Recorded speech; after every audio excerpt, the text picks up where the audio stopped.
black people. Maybe it was a Negro League weekend or one of those things, and they had different hosts from 1017 The Truth they do these games where they invite somebody out of the crowd to answer questions and they win a bunch of prizes. Tori did it, and then I did it. That was the most nervous I'd ever been in my entire life. First of all, I was overwhelmed that it was 40 some thousand people there. That was the first part. But the second part was I knew that I wasn't welcome there. I've never felt comfortable there because baseball fans, they're like working class white people, which I don't know if you guys know this. Those are the most racist people you're ever going to find because they believe that their economic situation is directly tied to other races taking their jobs. It's the working class white people that say, "Oh, this DEI and affirmative action, and, black people going to college for free, that's harming me and my family," even though it has nothing to do with it. Now, is there more competition for good paying jobs? Absolutely there is. But the working class whites, who've always had a level of insecurity when it comes to their jobs because they can get downsized or they can get automated or they can get AI'd out of their job. They've always been very insecure. But when you have a white person in the United States of America that is insecure, here's what you can do to manipulate them forever. Blame a black person or blame a Mexican for why everything is messed up in their world, and they'll eat it. And it's political too.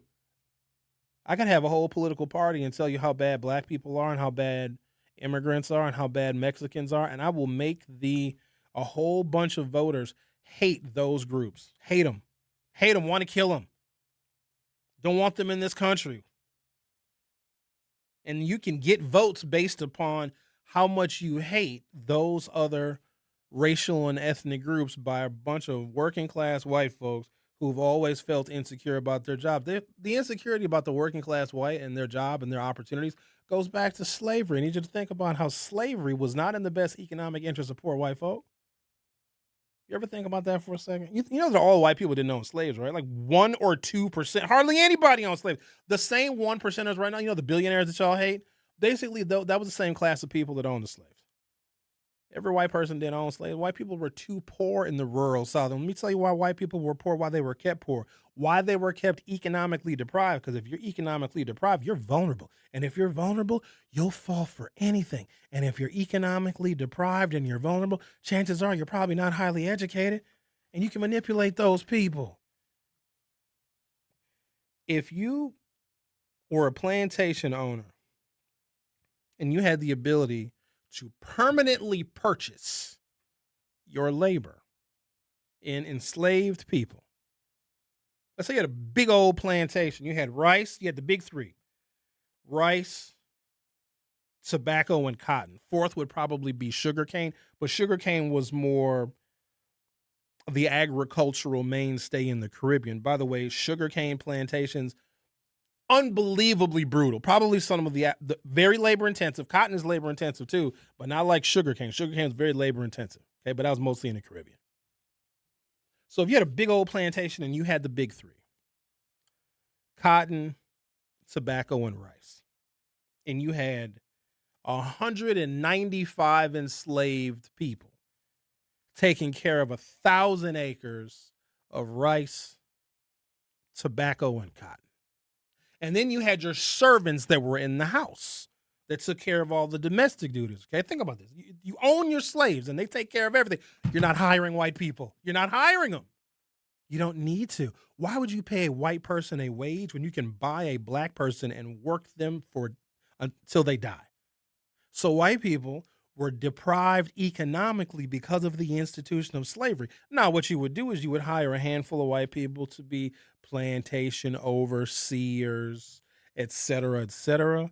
But trust me when I tell you, if a plantation had 195 slaves, maybe they hired 20 white people to be overseers, if that, because those slaves took jobs from what would be working class white Southerners, and that is why the South remains so poor. Black people couldn't own anything. We weren't making any wages, so our poverty was fixed in the institution. But white people were impoverished too. And then it's crazy because the same plantation owners told those white folks who could not get any kind of work or any kind of jobs in those Southern agricultural plantations to go and fight the Civil War on behalf of the plantation owners' right to continue to buy, sell, trade, and own black people. That is insane. Enter Donald Trump. He's doing the exact same thing for the modern era. It is also why the Democratic Socialists don't see why we as African Americans don't subscribe to their philosophy, because they, the Democratic Socialists, who do not have a platform for race, they do not. They'll have more of a platform for the gays and the queers. Oh, by the way, the alphabet is breaking up. I don't know if you guys know this, but the gays and the lesbians are now starting to separate themselves from the asexuals, the intersex people, and the trans people, because those folks on the other end of the alphabet are identities. A lesbian woman is still a woman. She just likes other lesbians. A gay man, his identity is not necessarily as a gay man. He just likes other gay men.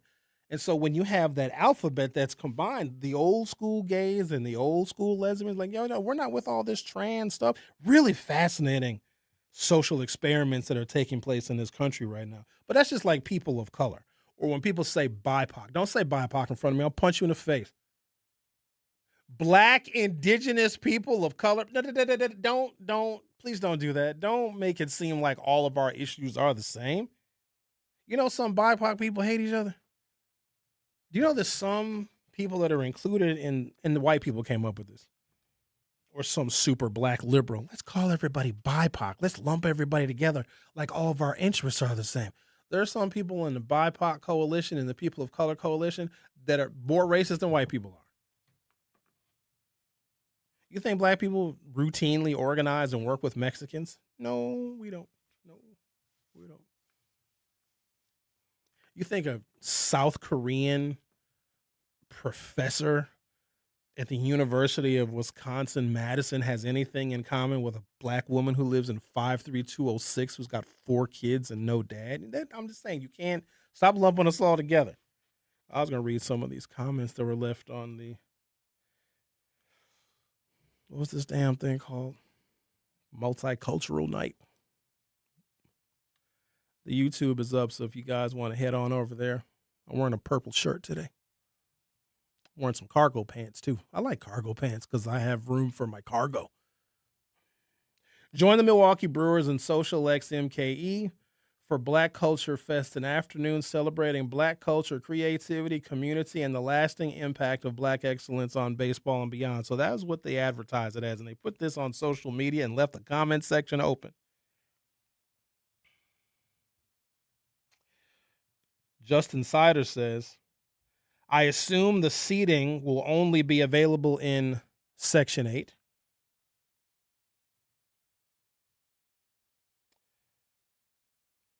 John Roberts says, this will be followed up by, quote, bring your Bluetooth speaker at full volume into a public space night. That's actually kind of funny.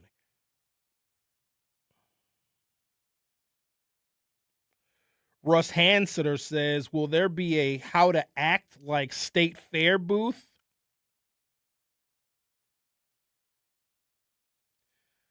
Larry Sherwin says, first pitches will be provided by the kids from State Fair Park.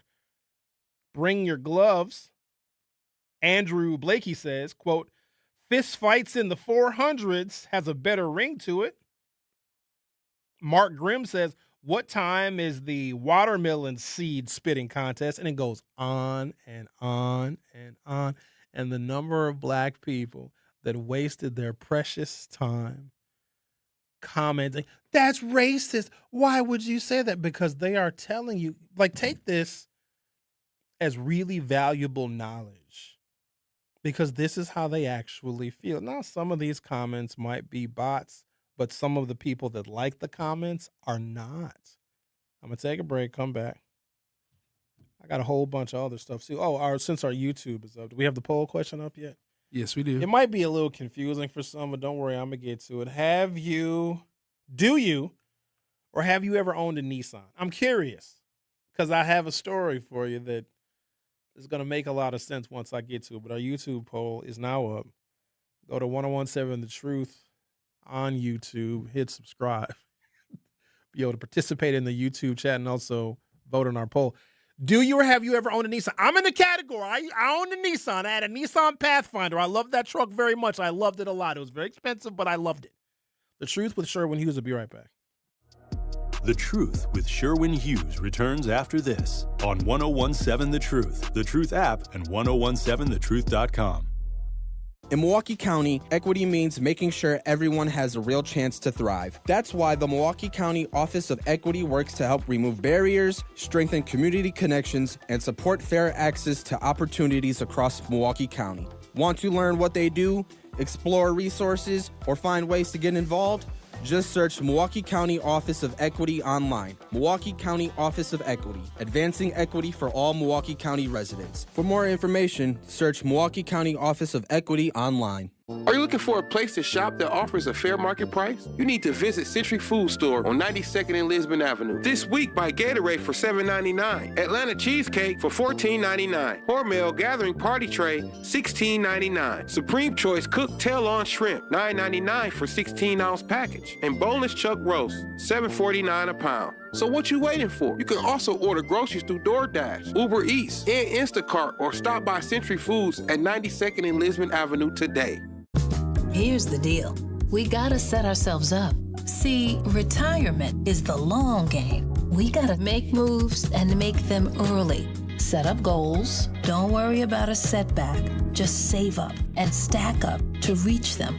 Let's put ourselves in the right position. Pre-game to greater things. Start building your retirement plan at thisispretirement.org. Brought to you by AARP and the Ad Council. For 75 years, the Muscular Dystrophy Association's voices have thundered through the halls of Congress. For 75 years, we've willed the impossible into existence. For 75 years, the MDA community has pushed the science, shifted the narrative, and established the field of neuromuscular medicine. And until that day, when this is all a thing of the past, you couldn't stop us if you tried. Join us and celebrate 75 years of breakthroughs at MDA75.org. Talking about guns with others might not always feel comfortable, but it could save a life. Here's a way to start a conversation. Your family is going over to your neighbor's home for dinner for the first time. How would you ask if there are any unlocked guns in the home? Hey, we're so excited for tonight. Before we come over, though, may I ask if there are any unlocked guns in your home? Our guns are stored securely, locked in a safe that the kids can't access. Awesome. Learn how to have the conversation at agreetoagree.org. Brought to you by the Ad Council. This is The Truth with Sherwin Hughes on 1017 The Truth, The Truth app, and 1017thetruth.com.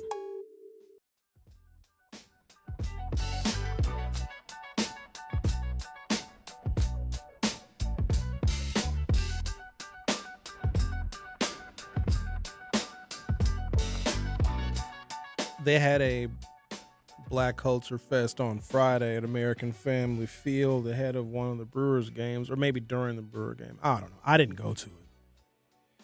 And then they were promoting this event very innocently on social media, but they left the comments section open. And as you would imagine, some of the comments were very ignorant, very racist, very stereotypical about black people. And that doesn't shock me, because that is exactly what they are supposed to do.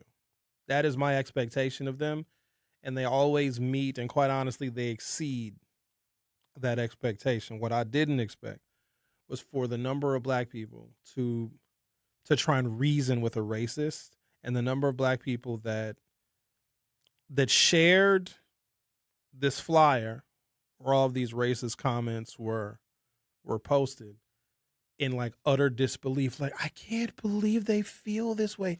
Everybody look at the comments. Everybody read this. Why is that a shock to anybody?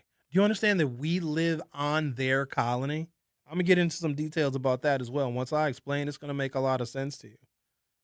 Ladies and gentlemen, they hate our guts. And I think that we thought that we had more friends. We thought that we had more allies because we saw how many of them marched when George Floyd got killed. I bet you they don't wear Black Lives Matter t-shirts no more. I bet you they don't have the yard signs in their front yard no more. In fact, they probably replaced some of those Black Lives Matter yard signs with a Tom Tiffany yard sign. You don't have businesses displaying the Black Lives Matter placards in the windows anymore. What happens is whenever there is racial or civil unrest, they want to make it seem like they're actually allied, because the whole thing with racism now is you got to be covert. They don't want you to know.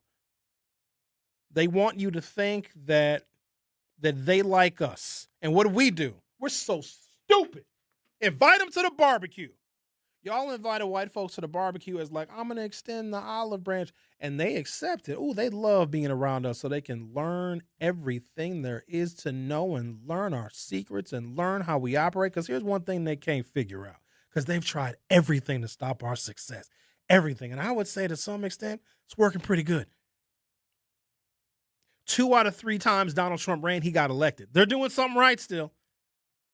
They can't figure out how they have thrown everything, including terror, including making it harder for us to vote, including underfunding and undereducating our kids. And they're just so baffled. How are some of us becoming successful? So they love coming to the barbecue. And we think because they accept the invitation that they're not racist. Do y'all have any idea how they talk about us? And this is the unfortunate thing. When you grow up in Milwaukee and you grew up in Black Milwaukee and you didn't really interact with a lot of white people, if you grew up in segregated Milwaukee, you didn't go to a majority white school, you didn't have a lot of white friends growing up, you have literally no idea, no clue how much they hate us. One of the best things about me going to school in Brown Deer is I saw how they live. I see how they talk. I see what they discuss when they sit down and have dinner with one another. They hate our guts. We are on their minds constantly. They have to make sure that they are defeating us and outmaneuvering us because they're very embarrassed when we're successful, especially if they're not. And so what do? We think we got a whole bunch of white friends, invite them to the damn barbecue, and all they're doing is taking notes on how they can continue to harm us. Let's talk to Derek. You're on 101.7 The Truth. How are you, Derek? I'm doing well, Sherwin. I mean, you brought something up really good as far as the baseball teams and everything else like that. But I was just thinking about when they left Oakland and they went to Las Vegas, and also the one that the basketball and the football teams used to be in the outskirts of Detroit, and now they're downtown. And that's helped that downtown tremendously. And I think they're having the same issue. They were having the same issue in Washington D.C. And now they're bringing the football team downtown to Washington D.C. But you're right. I mean, a lot of times people I do remember hearing about that, about the. What was that? Where they were going to locate the baseball stadiums, and you probably are right about people being afraid because a lot of your inner cities are predominantly black, and they associate a lot of crime with a lot of black people. Are you still there? Yes, Derek. You know when I interrupt you, you have a fit, but then when I don't say anything, you ask if I'm still here. Yeah, but I was just thinking about some of those cities. That they're doing them, and even I only think I could think come close be the one in Atlanta, Georgia, where they had the. So I'm assuming those stadiums are located in downtowns, or have they relocated them from downtowns to the suburbs? What are we talking about here, Derek? Yeah, they're talking about the one in Atlanta, Georgia, where they did the same thing that you guys did in Milwaukee. They said there was too much crime in the inner city, and so they moved out to Cobb County, the baseball stadiums. It's even more convenient for a lot of the people and everything else like that. But they're saying, hey, well, at least we'll be safe and everything. All right, thank you for sharing that with us, Derek. Yeah, but like I said, but a lot of times, some things need to be downtown, like the basketball, and probably the other thing I can think about would be the football when they moved the LA Rams from St. Louis, and they moved it to Inglewood. But somebody was saying to me, all right, then that's yep. But Inglewood, that's actually an example in the opposite direction because Inglewood is very black. That's a great place to put a baseball stadium because a football stadium, wherever you put a large sports arena, you're going to create instantaneous economic development. So actually locating a large sports arena to an impoverished black neighborhood or a black community can turn it around right away, or it can invite gentrification. But we appreciate your call, Derek. I got to take a break now. Thank you, sir. Go ahead. I'm just curious. All right, then now. All right, Derek. Phew. The Truth with Sherwin Hughes on 101.7 FM. We'll be right back. The Truth with Sherwin Hughes returns after this on 101.7 The Truth app, and 101.7thetruth.com. Milwaukee, mark your calendars. Truth Family Fest on Saturday, August 22nd from 11 a.m. to 2 p.m. at Riverside University High School. Interested in volunteering? Visit truthfamilyfest.com or by emailing Sierra, CIERRA.brown@MilwaukeeBlackMedia.com. Special thanks to Educators Credit Union, American Family Insurance, Milwaukee Public Schools, Artists Working in Education, City of Milwaukee, Department of Community Wellness and Safety, AB Core, Tap In MKE, and Ascension. Hi, this is Sherwin Hughes from 101.7 The Truth, and I want to talk to you about something bigger than just buying a house. I'm talking about building a legacy. Owning a home isn't just about four walls and a roof. It's about giving your kids a place where memories are made, where birthdays are celebrated, and where they always belong. It's about planting roots, knowing your neighbors, waving from the porch, and being a part of a community that feels like family. If you've been renting and wondering if home ownership is even possible, Axe Housing is here to work with you. An Axe Housing coach will help you create a plan, a budget, and move step by step toward owning a place you can truly call your own. They've already helped over 4,000 families become homeowners, and many are paying less than they were paying for rent. Don't let where you are today stop your family's tomorrow. Start your journey at axehousing.org. That is ACTShousing.org. Your legacy begins at home. Wherever there's a need in our communities, there's a united way, improving lives so everyone can thrive. Where more people can gain access to healthcare and nutritious food for their tables. Where more community members can benefit from financial education and get connected to local resources for housing support. And where children are given more chances to reach their full potential. Community is where we find our strength and where we share our hope. United is the way. Visit unitedway.org. Are people around me safe when I vape? Science does not support that belief. Exhaled vape emissions linger in the air, affecting indoor air quality and bystanders in the same space through secondhand exposure. Vaping emissions can also accumulate on clothes, hair, dust, and furniture, leading to exposure risks to bystanders of all ages. And vaping around a pregnant person can lead to serious health impacts on fetal and childhood development. Enough with the puff. Learn more at ul.org/vaping. You are listening to The Truth with Sherwin Hughes on 101.7 The Truth app, and 101.7thetruth.com.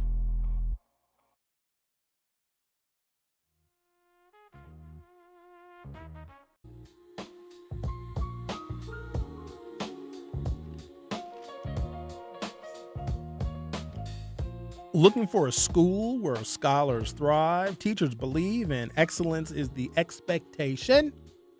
Milwaukee College Prep is still enrolling scholars grades K3 through 8 for the upcoming school year.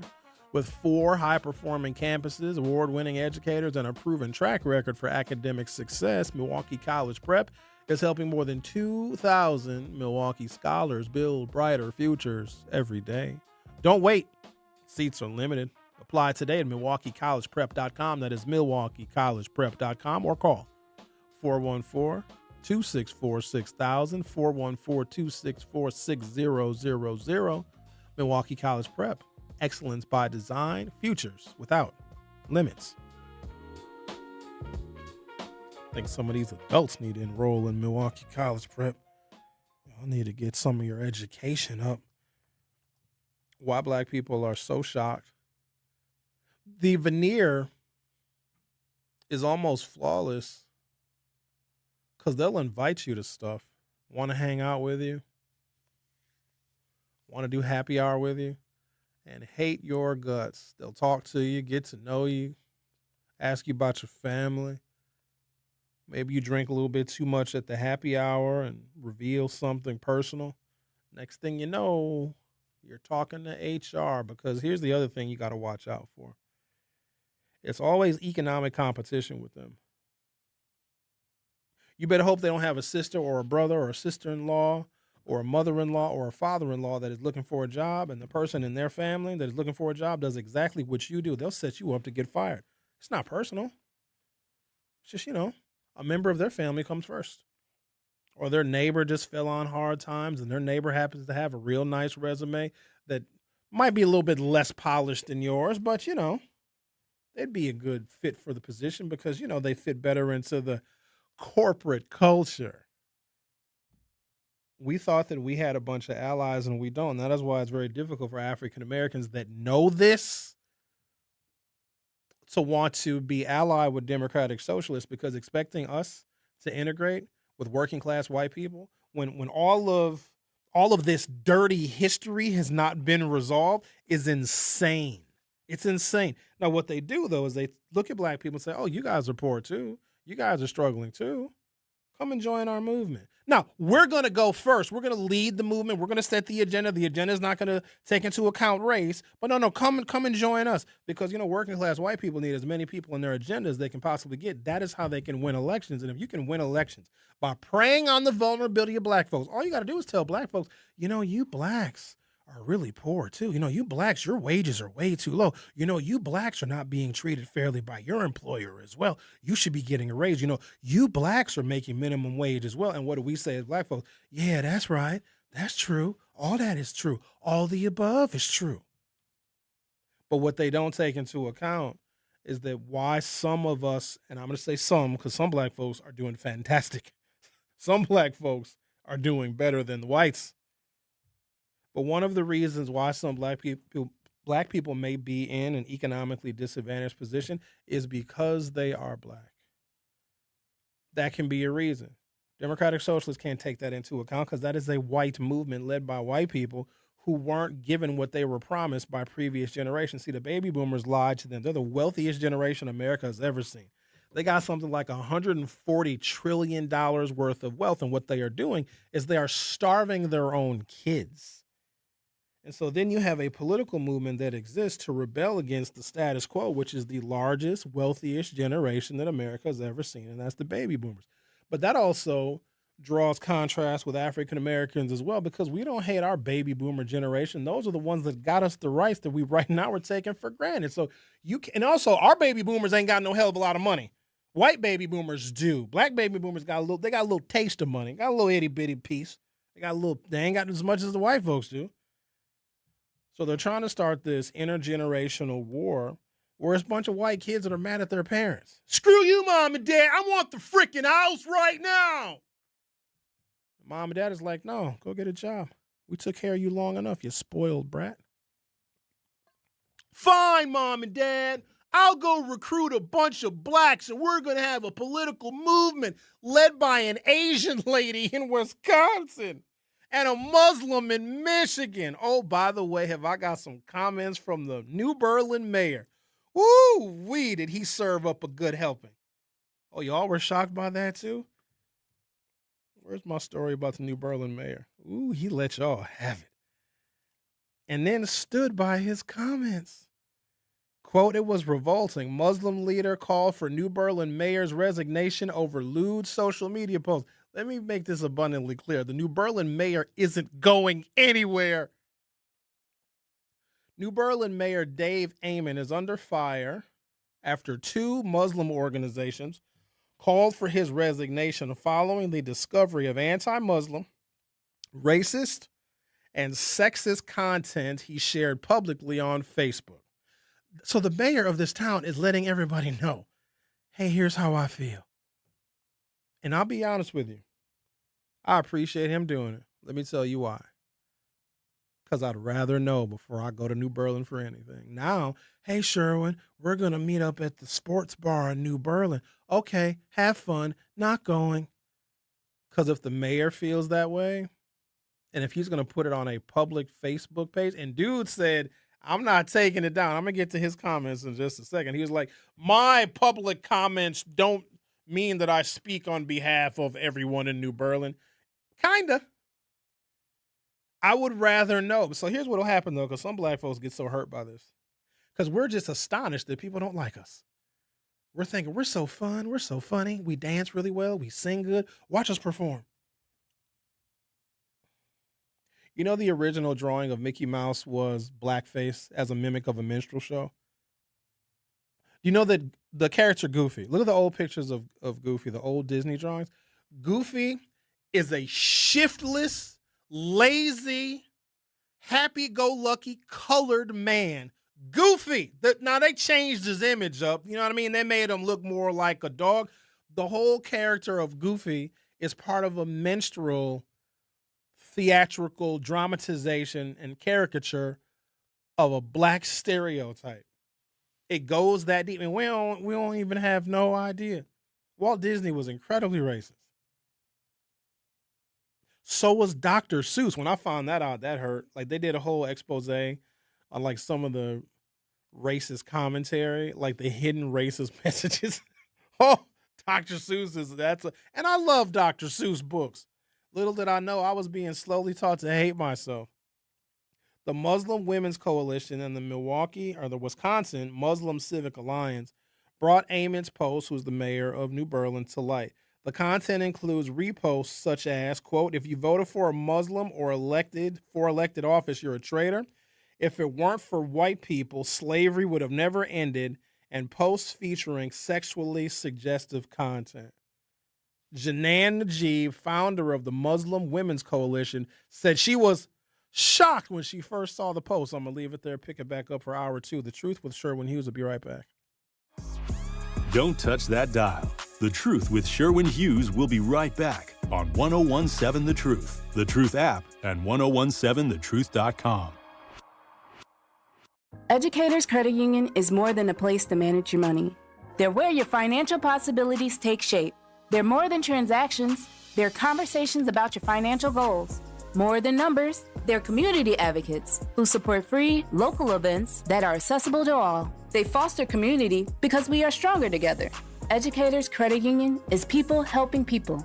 Become a member at ECU.com. Insured by NCUA. Membership eligibility required. My mom has decided to learn to paint, and she's good. My dad's now into creative cuisine, and I've already put on 6 pounds. Learning new things comes with age. My mom, she started forgetting my name and what we're talking about. Forgetting well-known things doesn't. Memory loss may be a sign of Alzheimer's disease. Early detection gives you and your loved one time to plan for the future. Learn the warning signs of Alzheimer's at 10signs.org. Brought to you by the Alzheimer's Association and the Ad Council. The possibility of lung cancer can be pretty scary, especially if you're one of approximately 8 million current or former smokers at high risk. That's why SaveByTheScan.org wants you to know that now there's a breakthrough low-dose CT scan that can detect lung cancer early, and it only takes 60 seconds. You stop smoking, now start screening. For an easy quiz to see if you're eligible, visit SaveByTheScan.org. It could save your life. SaveByTheScan.org is brought to you by the American Lung Association's Lung Force Initiative and the Ad Council. Reading aloud to children sharpens their listening skills, expands their vocabularies, and nurtures a lifelong love of reading. That's why Reading is Fundamental, the nation's leading children's literacy nonprofit, offers free monthly read-alouds by popular authors through its Rally to Read program. Visit rallytoread.org to watch the read-alouds and discover exciting reading activities for school and home. Visit rallytoread.org today. We asked parents who adopted teens to share their journey. When I met both of them, it was like my missing pieces were found. Like it was just like an instant, these are my kids. If you're considering adopting a teen, just do it. Kids need families. I don't care the age, everybody deserves a family. Learn about adopting a teen from foster care. Visit adoptuskids.org to learn more. A message brought to you by Adopt US Kids, the U.S. Department of Health and Human Services, and the Ad Council. Milwaukee Black Talk lives here on 1017 FM and 1510 AM, W269DL Milwaukee, and WGKB Waukesha, live from American Family Assurance Studios. This is The Truth with Sherwin Hughes on 1017 The Truth app, and 1017thetruth.com.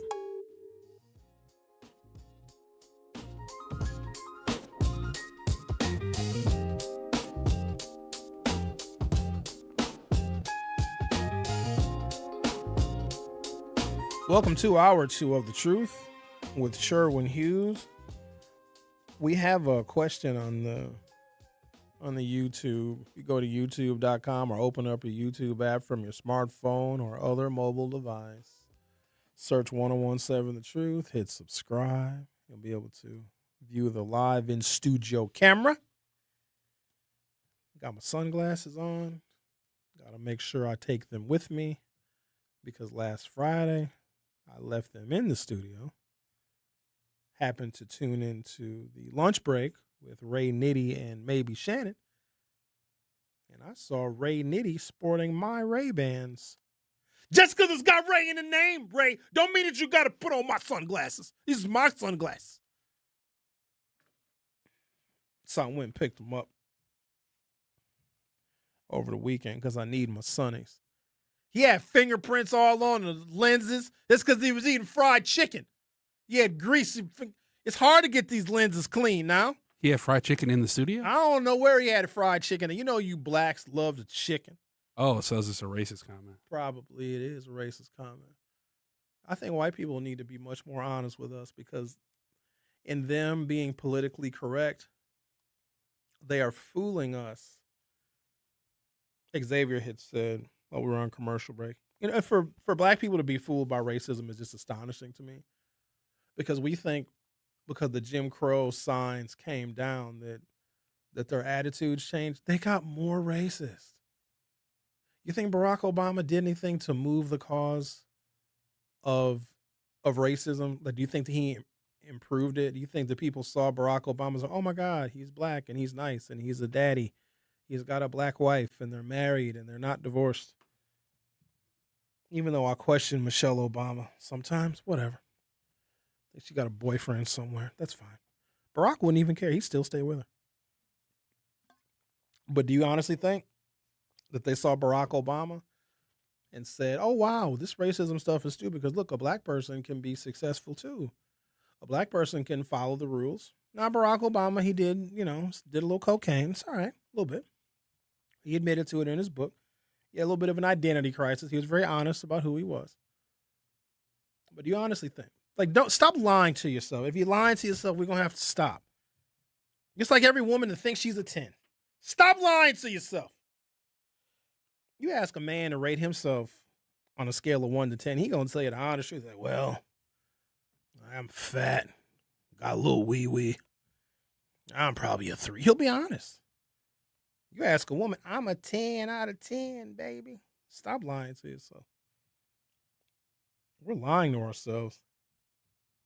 We think just because they don't say the N-word, that, oh, they must like us. They hate our guts. I want you all to, I wish you knew more restaurant owners and listen to how servers fight on who's going to take the black table. They don't even want us in their restaurants.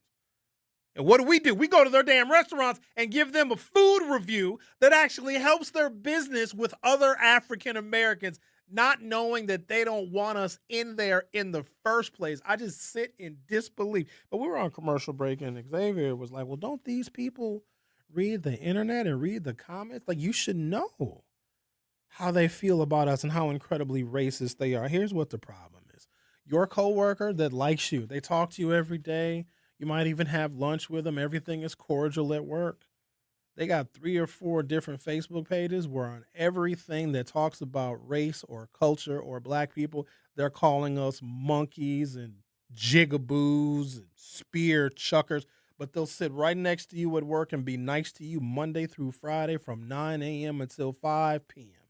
We have no idea. So here's the thing. On the internet, it's one thing because that's where you see all the racist comments. But what black folks will say is, well, not my coworkers. They all like and respect me. No, your coworkers are actually the ones that are commenting on some of the stuff you're putting on social media. You just don't know it's them. It is a veneer. They told you that they got to hide. Why do you think the Klan wore hoods? It was hot in the South. Them hoods got hot. They didn't want to wear them hoods. They had to mask their identity because they didn't want you to know that they were the judge, they were the sheriff, they were the police chief, they were the sheriff's deputy, they were the mayor, they were the alderman, and they were the county board supervisor and the executive. That is why they wore hoods. The whole thing with racism, it must be covert. They don't want to be outed. They don't want to be spotted. That's embarrassing because then we'll be on to them. The whole thing is, we're going to be nice. We're going to be pleasant. But then they're going to do this thing politically, right? They called it, Reagan had them. the silent majority. And Reagan was like, I'll take care of them. We're going to infiltrate their community with crack, and we're going to build prisons from here to the other side of the horizon. Richard Nixon had them. Richard Nixon said, tell you what, y'all decide you want to stop being liberal Dixiecrats and come on over to the Republican Party. He's like, I'll fix them. I'll put a war on drugs out there that'll be so severe, it'll lock every single black person up that even has a gram of marijuana in their shoe. But for some reason, we didn't recognize that, because after the civil rights legislation was passed and you had to take the Jim Crow signs down and you couldn't say whites only and coloreds only, they had to go even deeper underground and get more covert with it. You deindustrialize black neighborhoods and black communities. You gut our economics. Boom, now we're poor. Now we're destitute. Here comes the crack. Here comes mass incarceration. And then look at the neighborhood. Look at the community. Who owns our businesses? Not us. I was just looking at all the damn food trucks that we have just in the black neighborhood, just chilling. And that got to me. Because there was a period of time, I use Milwaukee as an example. And I do want to get to some of these YouTube comments. LT, I'm not talking about a stadium that was in a city and moved to the suburbs. I'm talking about if there was a stadium that was built in the suburbs and there's land and opportunity in the city where there are more people and where ticket sales would be easier, they don't move to the city because they're trying to stay away from diversity. Now, I'm not familiar with other cities, but there is no city, like you have other cities that are segregated, but the way that Milwaukee did it with our housing covenants and the way that we were so specific and so overt with it is not like many other cities in America. And we still maintain our economic and geographic segregation of the races and the incomes to this day because that foundation was laid. And because Milwaukee does still show remnants of that kind of segregation, the racism that created it and enforced it is also still here. Problem is, we hang out with those white people and don't know how much they actually hate our guts. As long as you're not doing better than them, it's usually okay. But once we become competitive and once we start moving into their neighborhoods, then you might get a nigger spray painted on your garage. You know, it comes with the territory. So, yeah, it's not that if there's opportunity to locate in what they call, not a burgeoning market, like a untapped market. Or so they call black people and minorities like we're untapped markets. For a while, insurance companies were really targeting black people because we're underinsured. For a while, Northwestern Mutual was targeting the African-American community because we don't invest our money worth of sugar, honey, iced tea. So they wanted to sell us investment instruments. We didn't bite. But yeah, it's not about, well, I guess with outward migration, because Milwaukee has become a majority minority city with black people not being the complete majority, but the plurality of races. Not because black people are moving here. Black people are fleeing Milwaukee. We're a plurality black city because the white folks are running away. And what do? We chase them. White folks are like, we're out of here. We're going to Wauwatosa. Here we come. White folks are like, dag nabbit. White folks going to Waukesha. Here we come. White folks going to Hartford, going to Slinger. Here we come. We're like, wait for us. Please. White folks are going to the moon. Oh, really? What do you think the colonization of space is about? They're trying to leave y'all black asses on Earth. And here we come with a spacesuit on. Got our whole space. Hi, my name is Leroy. Do you have any Section 8 moon condo? That was racist. That was racist. We just trying to follow them. We just, because they got the good schools. FOMO, fear of missing out. I don't know what it is. One of them calling right now. But I got to illustrate this because the number of black people that felt, like one lady was like, but I was the first black person to play the guitar at American Family Field. Why are you so racist? They hate our guts. They're not being honest about it. Barack Obama gets elected president not once but twice. Do you think the racism calmed down after that? Do you think the people said, oh my God, he's a decent guy? Let's stop being so. They got more racist. I've been trying to tell you. I got to say it at least once a week. The more successful we become, the more racist they get. It does not work in the opposite. So what do? We try and go above and beyond. It's wasted effort. Or if there's a restaurant, like one of the employees might be disgruntled. Oh, Texas Roadhouse. Now they're saying it's a quote unquote rumor, but Texas Roadhouse is investigating it. They're spitting in black people's food. I promise to God, number one, I guarantee that they're probably doing it. Okay. And Texas Roadhouse ain't the only one. Y'all are some whole fools. You go out to these white folks' restaurants out in their neighborhoods and their damn communities and act a fool and are disrespectful. You don't know what they're doing to your food. And here we are rating it 10 out of 10. We're so ignorant when it comes to how they feel about us. It's sad because we should know better. Look at all of our negative statistics. Y'all, you know how much help black people need to, like, writ large be doing this bad? This can't be just us. We got to have a lot of help from them. This is not just us. Barack Obama gets elected president. Donald Trump is like, I'll push him back. I'll take away that affirmative action, that DEI. I'll make sure they never become president again. I'll make it harder for them to vote. I'll support the SAVE Act. I'll roll back the 1964 Civil Rights Act. I will embolden conservative organizations to sue so that black people can't even get scholarships to go to college anymore. And so if you believe that electing Barack Obama and then reelecting him made racism a thing of the past, you're not understanding how it works. And I'm not explaining this to white folks because they know exactly what they're doing. And for some of the white folks that are in the comments saying, I can't believe this racism. Shut your mouth. Your mother, your father, your sister, your brother, your grandparents, the school you went to, the church you go to, the job that you were at, all talk negatively about black people. You've heard it your entire life. Stop pretending like you're shocked. You can't live in that bubble if you are white. Everywhere they go, oh, God, you see what the niggers did? Oh, the niggers are fighting against state fair. That's exactly how they talk about us. But they don't do it in front of us. And then we have the nerve to, like, think it's some kind of, like, it's even. Like, Sherwin, look, the Asians were fighting. So what? Look, Sherwin, the white people fight when they go to baseball games. So what? Do you honestly think that anybody in the world is going to see a bunch of white people fighting at a baseball game and then see a bunch of black kids ravishing state fair and say, oh, samesies, the whites fight, the blacks fight? Are you kidding me? No. You know that it's different when it comes to us. And here's the other thing. I don't care what they do. I don't care if a bunch of white people are at a white event and they're beating the hell out of each other. Don't bother me none. But a bunch of black kids going out to their place and their space, going to their state fair and then fighting, that's different. I don't care what white folks do.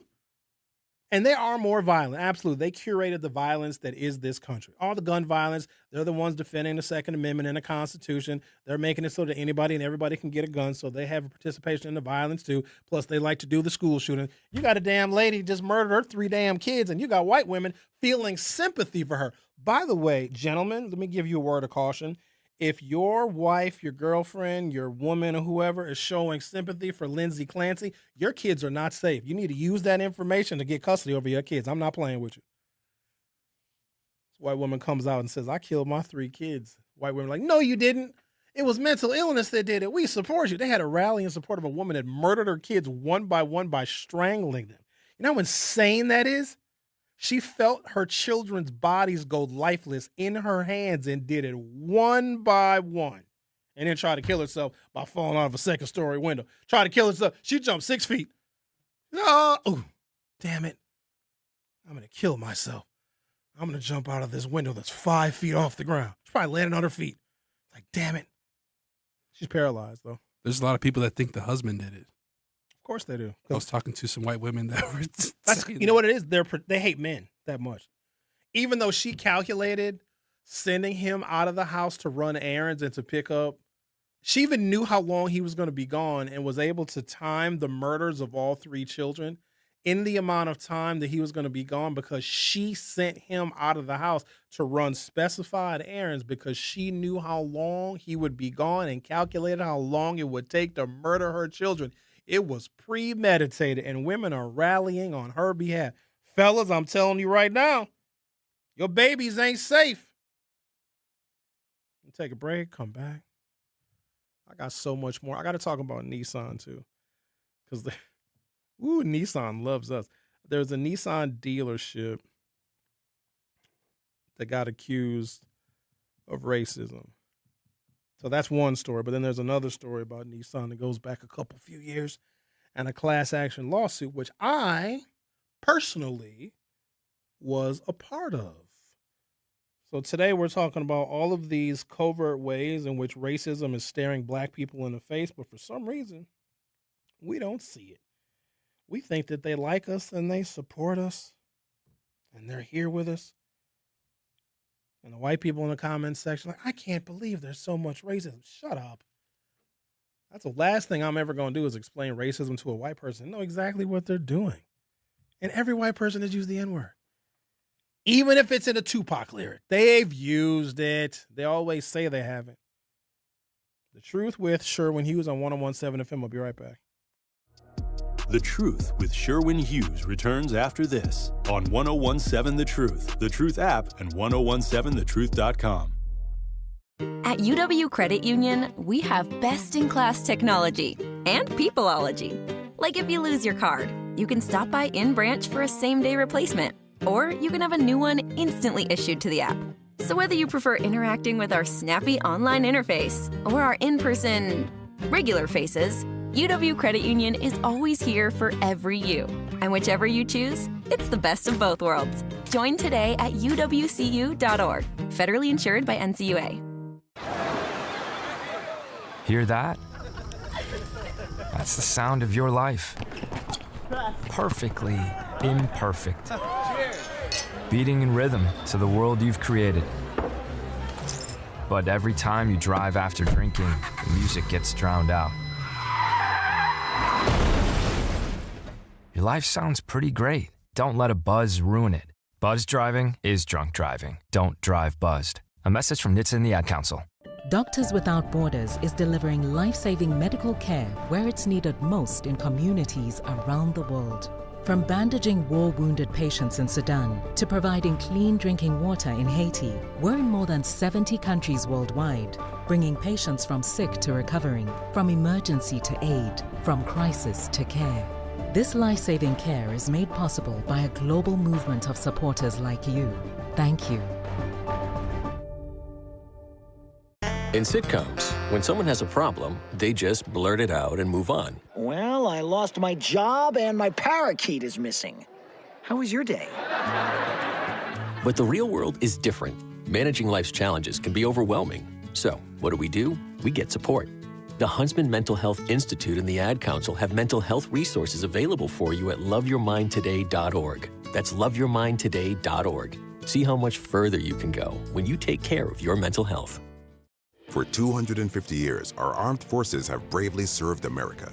Wounded Warrior Project honors that legacy by supporting post-9/11 service members and veterans like Anthony, a Marine who was injured by a roadside bomb in Afghanistan. They carried me through my injuries, not just my physical, but my mental. And seeing other vets doing the same thing helped me tell myself, hey, you can do this. Join us in honoring warriors at woundedwarriorproject.org/America. You are listening to The Truth with Sherwin Hughes on 1017 The Truth app, and 1017thetruth.com.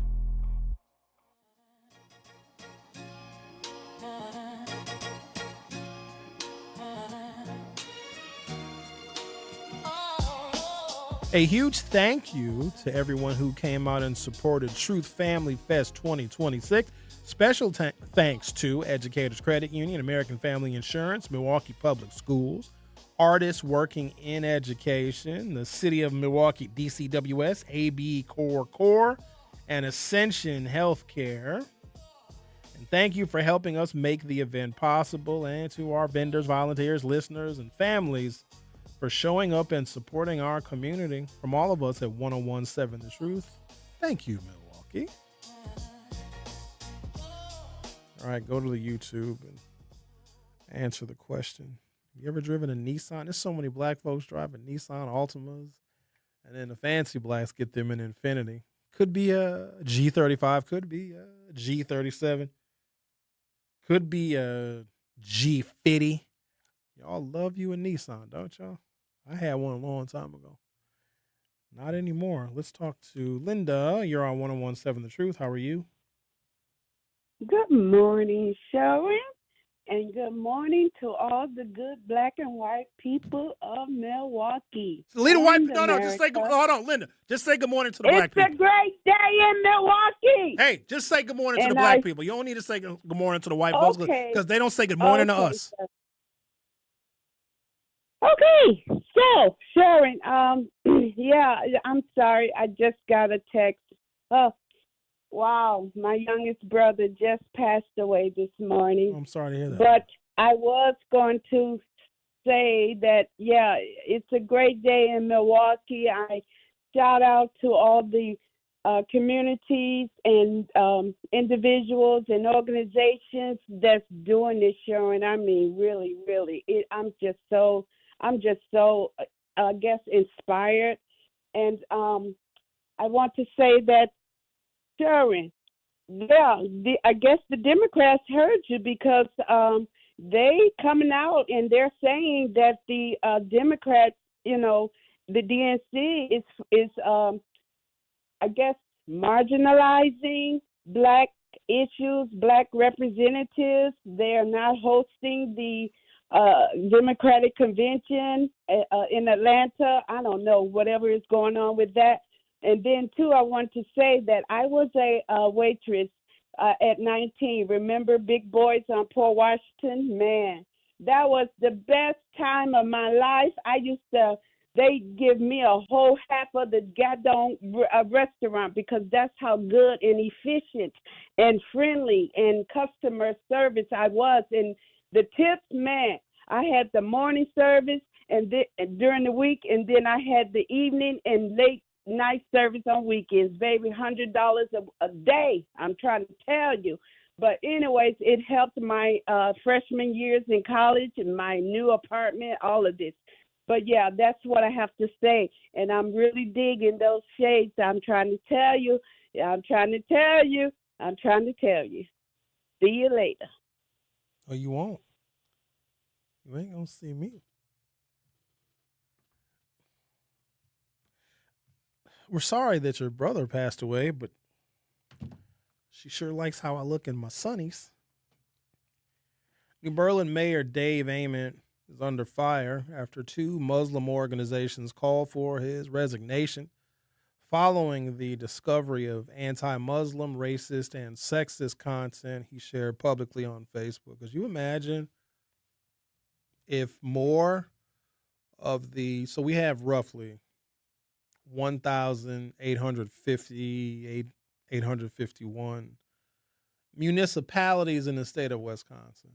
Could you imagine if some of the village presidents and the mayors of the 1,850 or 1,851 mayors and village presidents actually told people via social media how they feel about minorities and black people, how hurt we would be? I think they should. I think that we need to be more aware. Now, they're not going to do that because they want to keep us in suspense. They want us to still spend our money. They don't want to force a boycott. And, of course, they don't want the media attention and the media scrutiny. But we're in this really unusual climate. I say it's unusual because typically if, I don't know, an elected official or maybe even a business owner was caught saying something that was derogatory or racist or discriminatory, whatever, they would lose a lot of business. They would get boycotted. People would say, oh, I want nothing to do with that restaurant. Now, there's such a willing audience to support people that have that kind of courage. If you're, a mayor or if you're a restaurant owner and you say something racist, they'll get you a GoFundMe. They'll pay. Oh, don't kill a black person. You kill a black person, the racist will pay for your lawyer and give you a couple $100,000 to live on and another couple $100,000 for your trouble. But we, for some reason, as black people, don't recognize that. Remember Chud the Builder? I do remember Chud the Builder. Well, he got $1 million donated for his bail after shooting a black man. There you go. Remember Shyla Hendricks? Oh, of course. Called the little kid a nigger. Got $1 million. Oh, those are the ones we've heard of. Oh, yeah.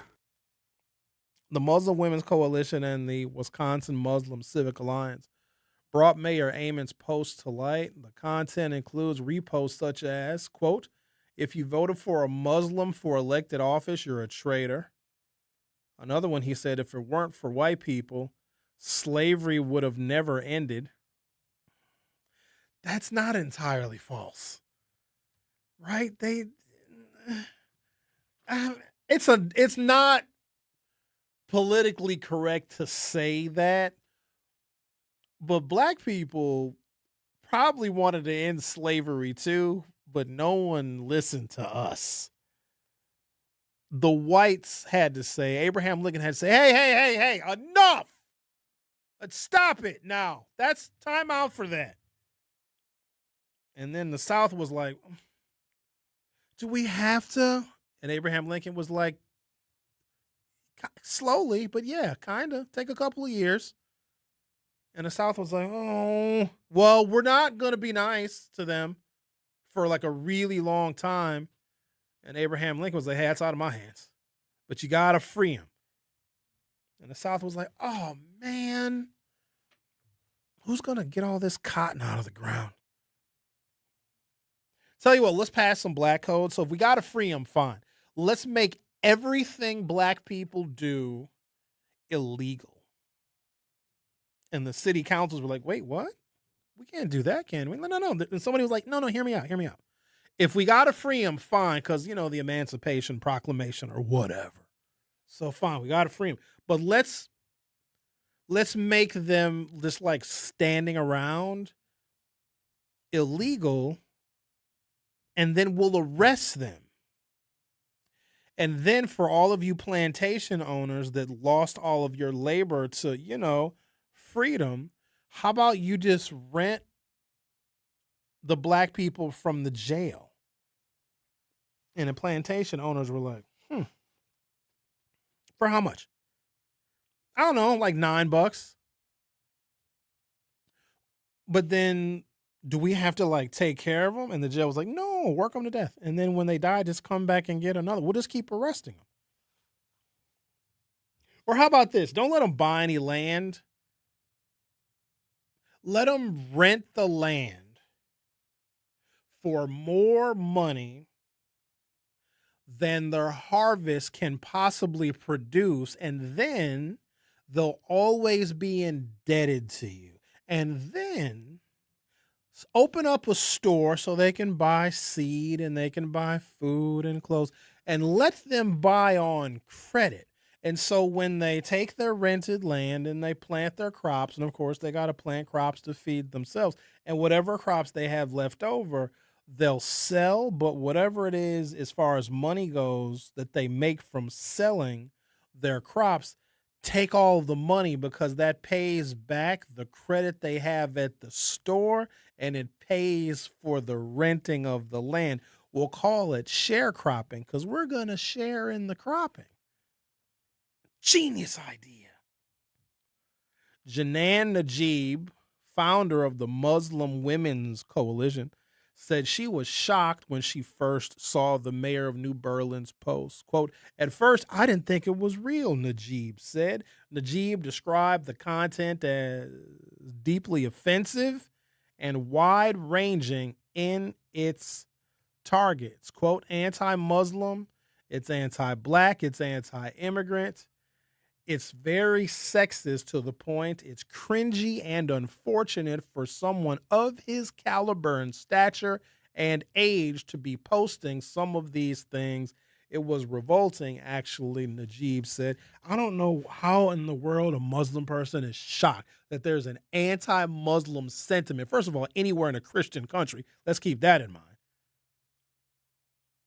Let alone in a town like New Berlin. Like, how are we? I'm so just blown away. It's because they're not being honest with us, and they're not telling us on a daily basis how they actually feel.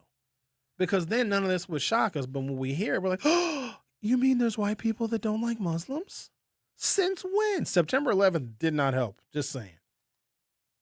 The posts appear on Amon's personal Facebook account, which was public until questions were raised about the content. At times, dozens of reposts appear daily. Among them, A video of a group of people holding a Ban Islam Now sign and another post captioned, "How to Stop a Muslim Invasion," accompanied by a video showing military men throwing bacon at people. Oh, that's mean, because the Muslims don't eat the pork.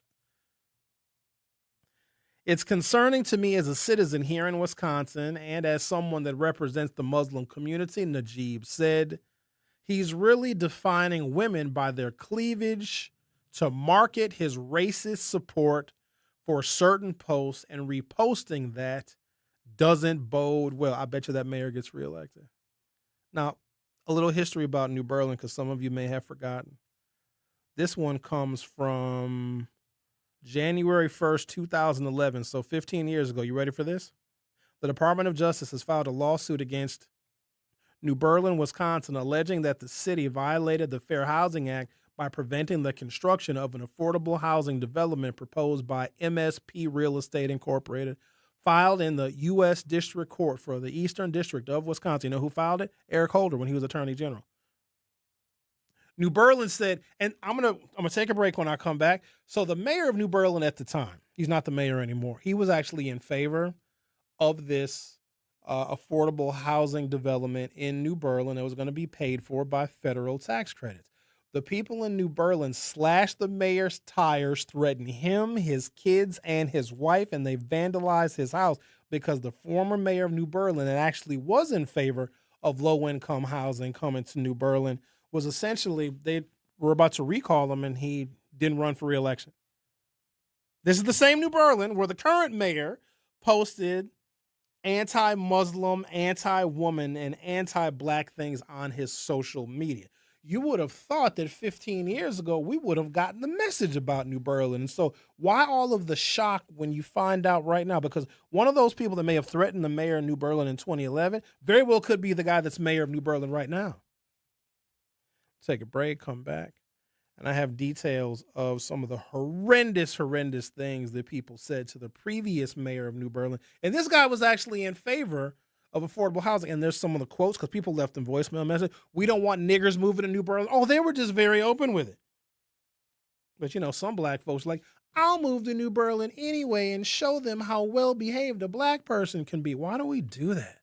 Like, we find out that somebody hates us and we always think that we have to be some kind of a pioneer. Well, I'm going to show them what a good behaved black looks like. Next thing you know, you're going to be hanging from a tree. They're literally hanging us. You know how many black people have been hung in the last 2 years? Oh, suicide. It's a suicide. That's not 22 since May. That's not our preferred method. Xavier said 22 black people have been found hanging since May.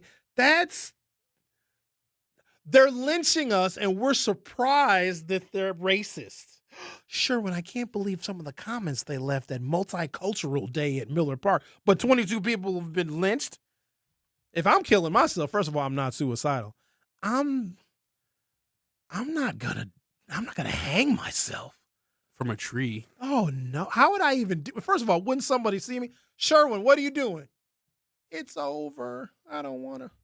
Putting a noose around my own neck? That's ridiculous. I'm going to go out like a wimp. I'm going to take a bottle of aspirin and just go to sleep with a teddy bear. You know what I mean? If I was to do it, I would do it in the softest, most gentle way possible. I'm not, because here's the thing. I would mess up the noose and try to hang myself. My big ass would break the rope. I'd fall down and have like a broken ankle and would limp into work the next day. Sherwin, what happened? I got rope burns around my neck and a broken ankle. Oh, trying to hang myself. No. Just wear a turtleneck. Being lynched. The Truth with Sherwin Hughes will be right back. Don't touch that dial. The Truth with Sherwin Hughes will be right back on 1017 The Truth, The Truth app, and 1017thetruth.com. Life's better with American Family Insurance because we know you love working weekends.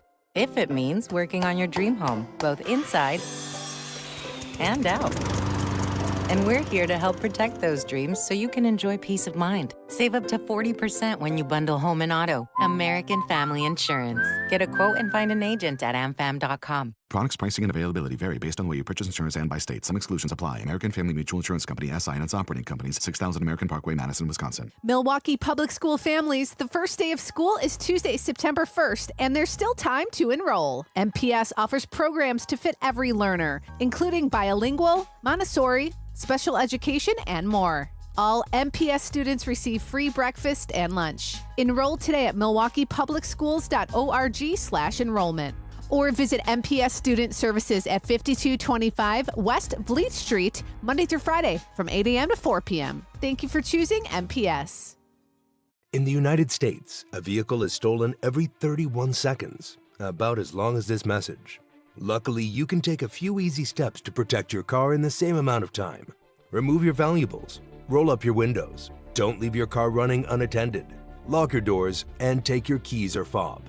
If you have information about a crime, call the police. If you suspect insurance fraud, also call 800-TEL-NICB. A public service message from the National Insurance Crime Bureau. I always had to be so good, no one could ignore me. Carve my path with data and drive. But some people only see who I am on paper. The paper ceiling, the limitations from degree screens to stereotypes that are holding back over 70 million stars. Workers skilled through alternative routes, rather than a bachelor's degree. It's time for skills to speak for themselves. Find resources for breaking through barriers at tearthepaperceiling.org. Brought to you by Opportunity at Work and the Ad Council. I'm Chris Jakovic. I served in the United States Air Force and I deployed 3 times. So in 2017, I was serving as an Air Force First Sergeant. Our motto in that role is my job is people, everyone is my business. But unfortunately in that year, I would lose my own brother, Lance Corporal Adam Jakovic, to suicide. The majority of veteran suicides are from guns. I store my weapons securely, not only for myself, but for my family. Store all your guns securely. Help stop suicide. My service never stops. Brought to you by End Family Fire and the Ad Council. You are listening to The Truth with Sherwin Hughes on 1017 The Truth app, and 1017thetruth.com.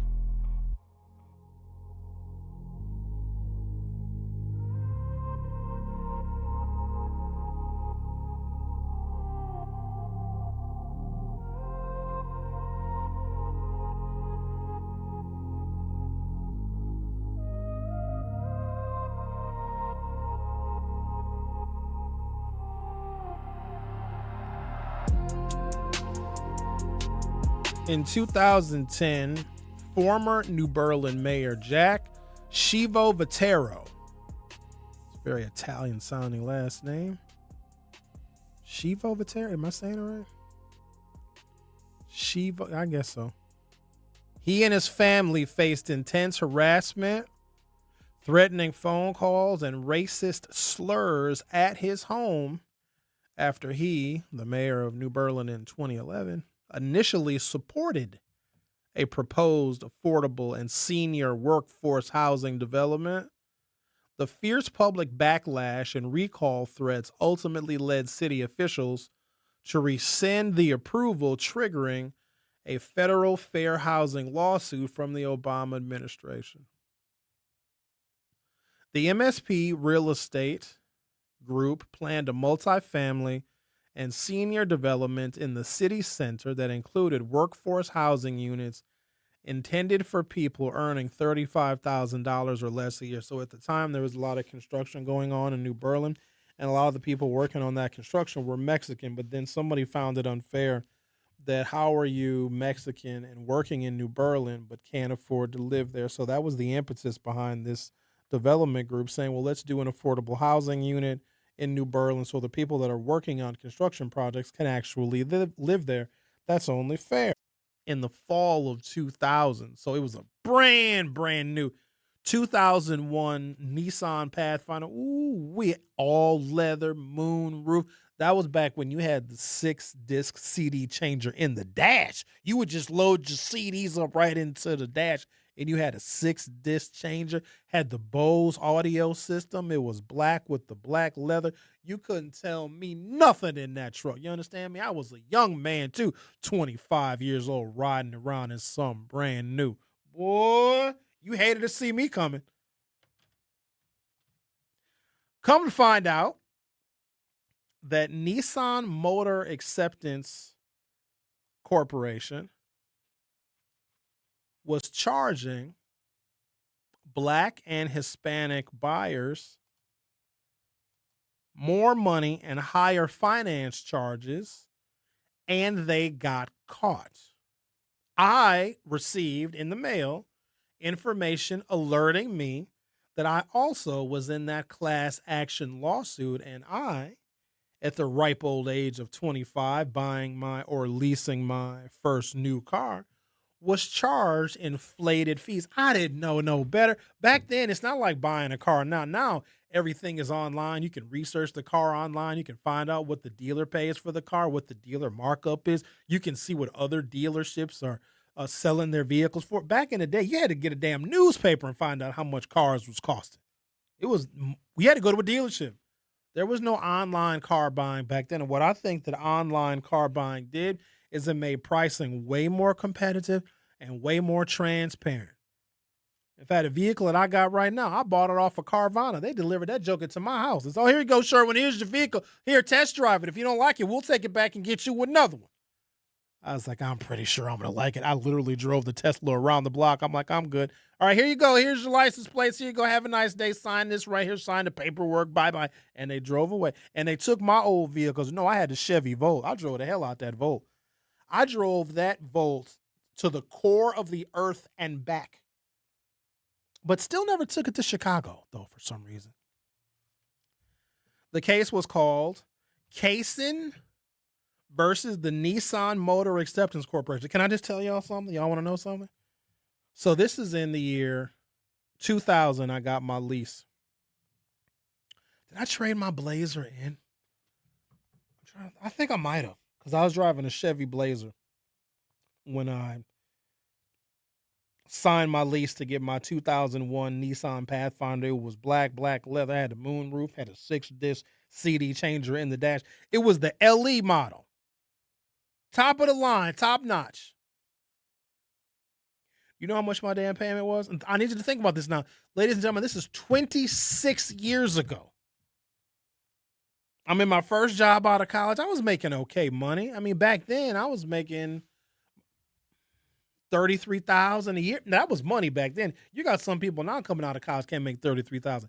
Back in 99 or 2000, when I got that job as a community organizer for the YMC Community Development Corporation, I didn't have no bills. I didn't have no credit cards. $33,000 a year, and I had health insurance. My little paychecks was like $900 every 2 weeks. My rent was only $605 a month. So I could pay my rent with one of my paychecks and still have like $300 left over. I had underground parking too.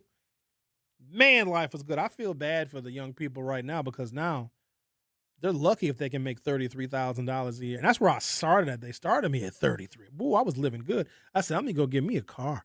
I need me a new car. You know what my payment was? $571.33 a month in the year 2000. Let me do some inflationary math on that. It was expensive, but I wanted that new car. I was completely and totally ripped off. Now, I stayed in that lease for about maybe 2 years, and then I bought a Land Rover. I'm a car guy. I like nice cars. What can I say? My dad was a car guy. My mother's always had nice cars. Got to have a nice car now, because every time you go somewhere, I don't care if you're going to the McDonald's drive-thru or going to a fancy event, if you got a nice car, every time you get in it, you reward yourself for a job well done. Got to have a nice car now. Can't be pulling up in no junk. The Volt wasn't particularly fancy, but I was flirting with electric vehicles, and that was a good starter vehicle because I didn't know if I wanted to go full balls to the wall electric. And then I realized how incredibly inexpensive that Volt was to operate. That car was so inexpensive to operate, I paid it off in like 2 years because I wasn't really doing a lot of maintenance. Oil changes was every 2 years.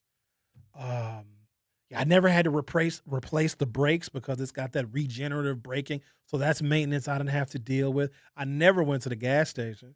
I think I got gas for that Volt maybe 3 or 4 times a year max, and only had a 7-gallon gas tank. So even if gas was $5 a gallon, I'm only paying $35 every 3 months to fill up. very inexpensive vehicle to operate. I was like, I can go full balls to the wall electric. Now look at me, driving an Elon Musk special. But in 2000, my lease was I'm going to do the inflation calculator. What would that be right now? 571.33 in the year 2000 in today's money. Jesus Christ.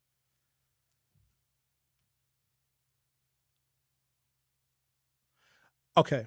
My first new car was a 2001 Nissan Pathfinder that I leased for a lease payment of $571. Why would anybody even let me do this? When I did the inflation calculator, that's like having a car payment today of $1,107.82. Do you know what kind of car you can get for a monthly payment of $1,100? You can get a hell of a lot better of a car than a Nissan. Why did anybody allow me to pay that kind of money? Well, I guess you couldn't tell me nothing back then. Good Lord. In Kaysen versus Nissan Motor Acceptance Corporation, minority car buyers filed a class action lawsuit alleging that Nissan Motor Acceptance Corporation allowed car dealers discretion to mark up interest rates. This practice resulted in African Americans and Hispanic customers paying disparate higher finance charges than white borrowers. And guess who I got that vehicle from? Who I got that Nissan Pathfinder from? Rosen. Y'all remember Rosen? Rosen ripped me off. I ain't know no better. I was 25 years old. $571.33 is what my lease payment was. And you have sales tax added on top of that. You know, when you lease a vehicle, you pay sales tax on the lease amount every single month. I don't even know what it was with the sales tax. It was obviously more than that, probably closer to $600 a month. Good God. Lawsuit and findings. The core issue: lenders approved baseline financing rates but permitted auto dealers to add an extra percentage markup to increase their profit. Statistical studies. Plaintiffs introduced expert research showing that minority buyers paid significantly higher average dealer markups than white buyers with similar credit profiles. The Nissan Motor Acceptance Corporation denied direct wrongdoing or intentional racial bias, arguing that variations in pricing stem from legitimate creditworthiness factors and market forces rather than race. I'm going to take a break, come back, and talk about the settlement in which I was a part. You're listening to The Truth with Sherwin Hughes on 101.7 FM. I'll be right back. Don't touch that dial. The Truth with Sherwin Hughes will be right back on 101.7 The Truth app, and 101.7thetruth.com. Milwaukee, mark your calendars. Truth Family Fest on Saturday, August 22nd from 11 a.m. to 2 p.m. at Riverside University High School. Interested in volunteering? Visit truthfamilyfest.com or by emailing Sierra, Cierra.brown@milwaukeeblackmedia.com. Special thanks to Educators Credit Union, American Family Insurance, Milwaukee Public Schools, Artists Working in Education, City of Milwaukee, Department of Community Wellness and Safety, AB Core, Tap In MKE, and Ascension. This is The Truth with Sherwin Hughes on 101.7 The Truth app, and 101.7thetruth.com.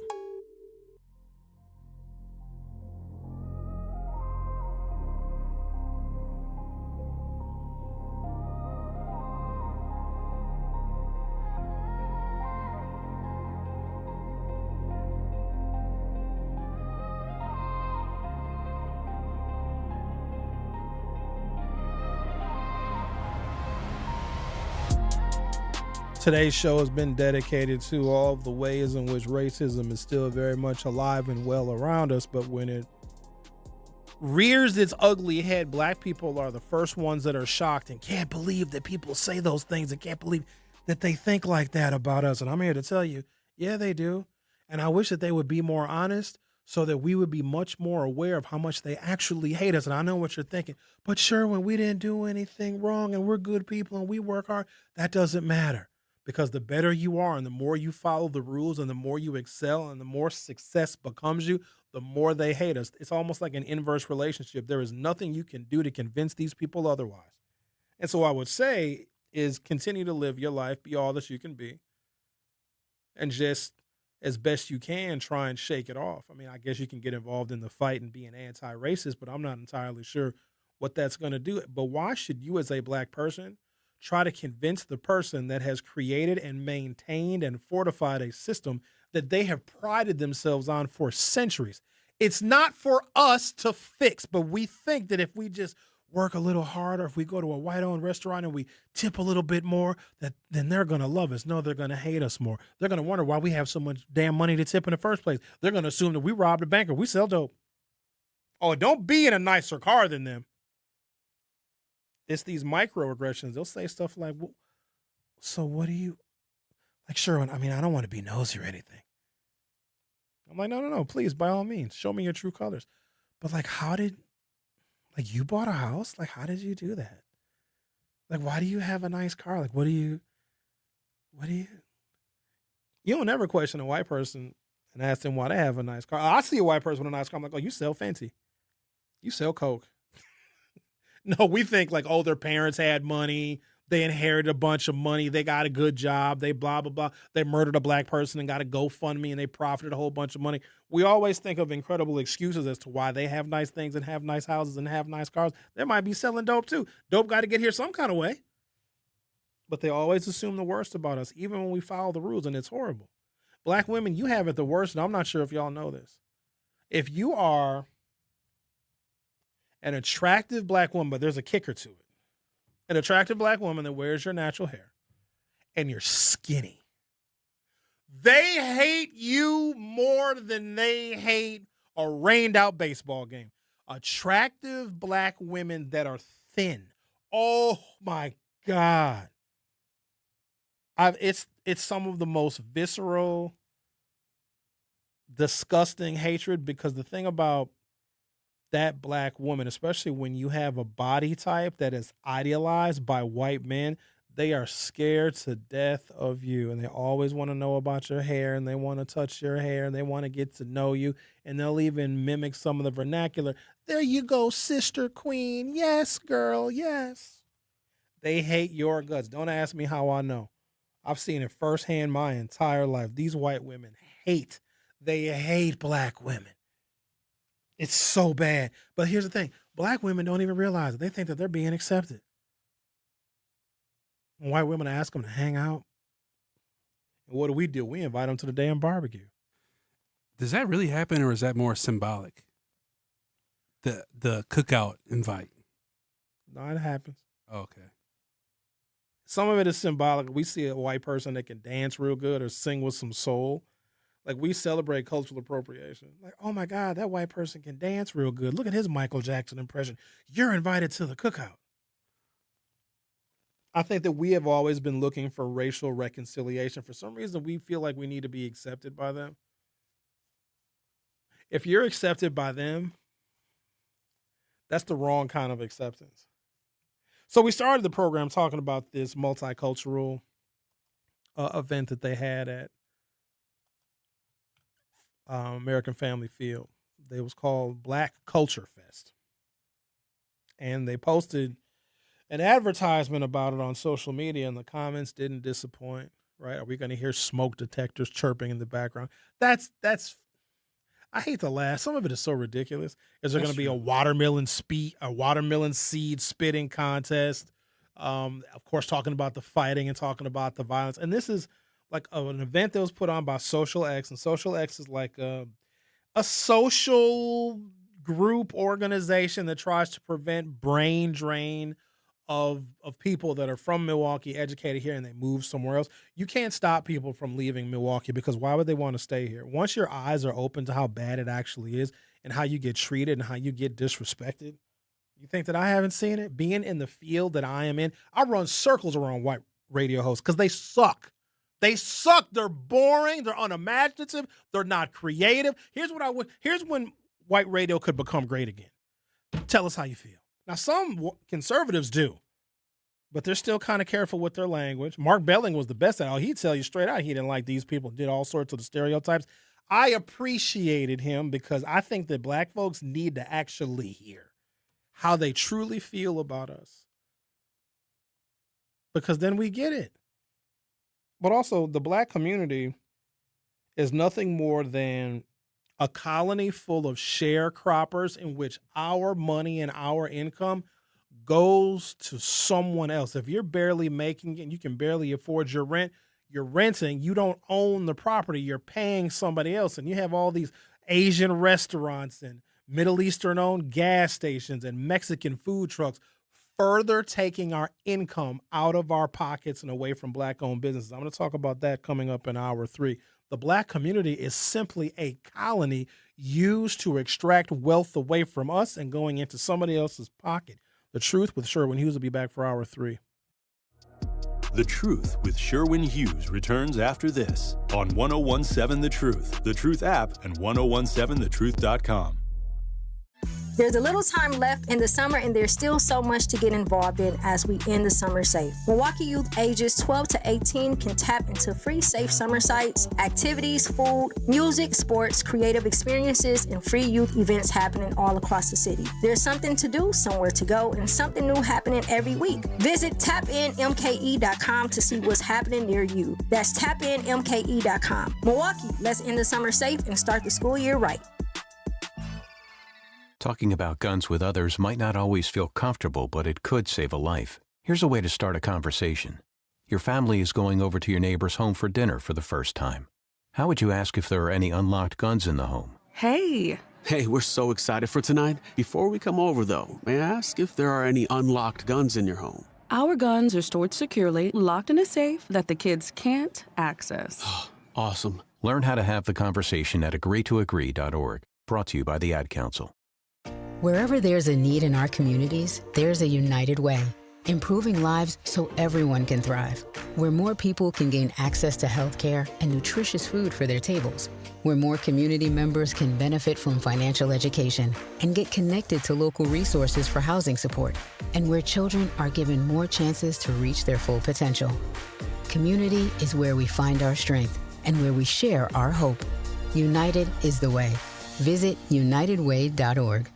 Are people around me safe when I vape? Science does not support that belief. Exhaled vape emissions linger in the air, affecting indoor air quality and bystanders in the same space through secondhand exposure. Vaping emissions can also accumulate on clothes, hair, dust, and furniture, leading to exposure risks to bystanders of all ages. And vaping around a pregnant person can lead to serious health impacts on fetal and childhood development. Enough with the puff. Learn more at ul.org/vaping.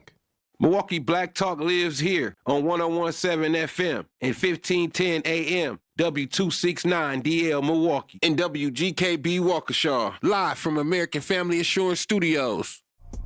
You are listening to The Truth with Sherwin Hughes on 1017 The Truth app, and 1017thetruth.com.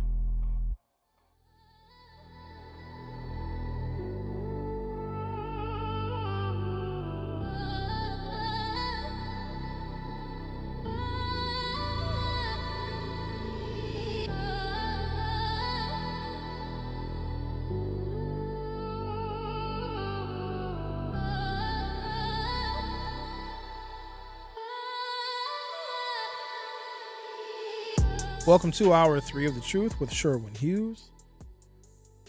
Wanted to take some time on today's program to illustrate to Black people who seem to be shocked and in the dark about how insanely racist some white people are, because they tend to be more covert with it. They're not out with it. They're not saying the N-word. There's no signs posted, whites only, coloreds only. And so because we don't see the overt racism, we think that it's not there, and we think that they're really our friends and they're really our allies. No, they're just hiding under a mask. It's why the Klan wore hoods, because they didn't want you to know who they really were. They were the sheriffs, they were school teachers, they were judges, they were elected officials, and they hid that identity. They're doing the exact same thing now. And so I gave you a couple of examples. There was a Black Culture Night at American Family Field ahead of a baseball game on Friday. And the comments on what should have been a really educational and fun day for anyone going to watch the Brewers play, the advertisement of that event just turned into a disgusting display of how insanely racist some white people are.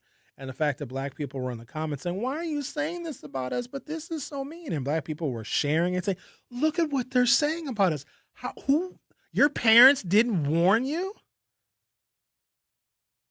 I've been warned about it my entire life, and I've been able to steer relatively clear. Every now and again, they'll catch you.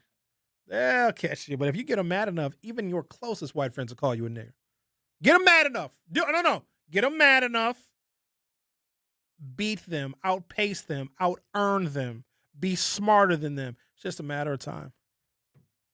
Because they all think it. Or even when they say, Sherwin, you guys can say it. How come I can't say it? Oh, you be my guest. You absolutely can. In fact, use it the way we do. If that is a word that you use it all the time. Because when we don't hear it, we think that they don't actually use the word. We think that, it's not in their vocabulary. But Sherwin, my white friends have never used the N-word. No, they've never used it around you. Talked about the mayor of New Berlin who shared, posted, and reposted things that are anti-Muslim, anti-black, and anti-woman. Then went back into a little bit of history about New Berlin, where the city of New Berlin got sued by Eric Holder and the U.S. Department of Justice in the Obama administration because there was going to be an affordable housing unit built in New Berlin. And the mayor of New Berlin at the time got so many threats, he had to drop his support for the affordable housing unit because they threatened him, they vandalized his vehicle, they threatened his wife, and they threatened his children because he supported people that were working construction in New Berlin actually having an affordable place to live in New Berlin. He, the mayor at the time, decided he was going to pull because they were threatening to kill him. Imagine that. It's okay to hire the workers to build houses and to build new construction in New Berlin, but allowing for an affordable housing unit being built with tax credits to be constructed in New Berlin is where they draw the line. And so the mayor pulls back on his support and ultimately did not run for re-election. So don't be shocked that the current mayor of New Berlin said some very racist things. Talked about Nissan. Asked you guys in the YouTube chat how many of you have ever or do you currently drive a Nissan? Because Nissan, as an automotive company, allowed dealerships to charge Black and Hispanic borrowers additional markups and additional fees and additional finance fees to make more profit, but they did not require or levy those fees on white borrowers. And then, because we were talking about Nissan in today's JS Online, racial discrimination lawsuit filed against the Kenosha Nissan dealership. So it looks like they're still at it. And the Nissan lawsuit that I was talking about was 26 years ago. But this article dated, a couple of days ago, last week, Thursday, August 20th, 2026, says Kenosha Nissan management threatened several of the car dealership's Black employees who reported racial harassment in 2024, according to a lawsuit recently filed in federal court. The lawsuit filed by the U.S. Equal Employment Opportunity Commission on August 18th in U.S. District Court in Milwaukee states a white sales manager compared one Black employee to an animal and assaulted him. The sales manager also called Black employees slow, lazy, and made Black employees work in the back of the office instead of the front, according to a lawsuit. The employees are not identified in the lawsuit, nor are the general manager or other leadership. Several employees resigned for fear of being terminated, and Kenosha Nissan fired an employee in retaliation for complaining about the harassment and or because of his race, according to the lawsuit. There was no record on August 20th for a lawyer representing Kenosha Nissan. Calls and emails sent to the dealership by the Milwaukee Journal-Sentinel were not immediately returned. You guys remember the Hughes dealership where there was a Black woman who went there for an oil change and they wrote on her oil change sticker the N-word? And then, I guess it was supposed to be a joke, right? You guys remember the story? Ben and Carrie talked about it when they had a morning show here. So the Hughes dealership had a service employee change the oil on a Black woman's vehicle, wrote nigger on her oil change reminder sticker that they put in the top left corner of your vehicle. That he expected somebody to remove it. Like, I think it might have been a joke between people that work at the dealership, and he thought that somebody would have removed it. And they didn't, and the woman took the vehicle home. So then the woman gets a call from the dealership saying, "Oh, can we come to your house? We left something in your car. Can we come to your house?" She goes, "No, you can't come to my house. What do you want to come to my house for?" And then she realized why they wanted to come to her house to remove the sticker. And eventually they were all embarrassed and The Cunis dealership did an apology. If I'm not mistaken, I think they gave away a free car to try and to smooth over the PR nightmare that was. Or I know they have a free car giveaway going on right now, and maybe that's to make up for what was a horrible PR nightmare for them. But I'm giving you all these examples because black people, for some reason, are shocked to find out that white people hate our guts. And it's damn near all of them. It really is. It is. But we think that oh, no, they don't say anything bad about me. But then there's another story. This one is bad.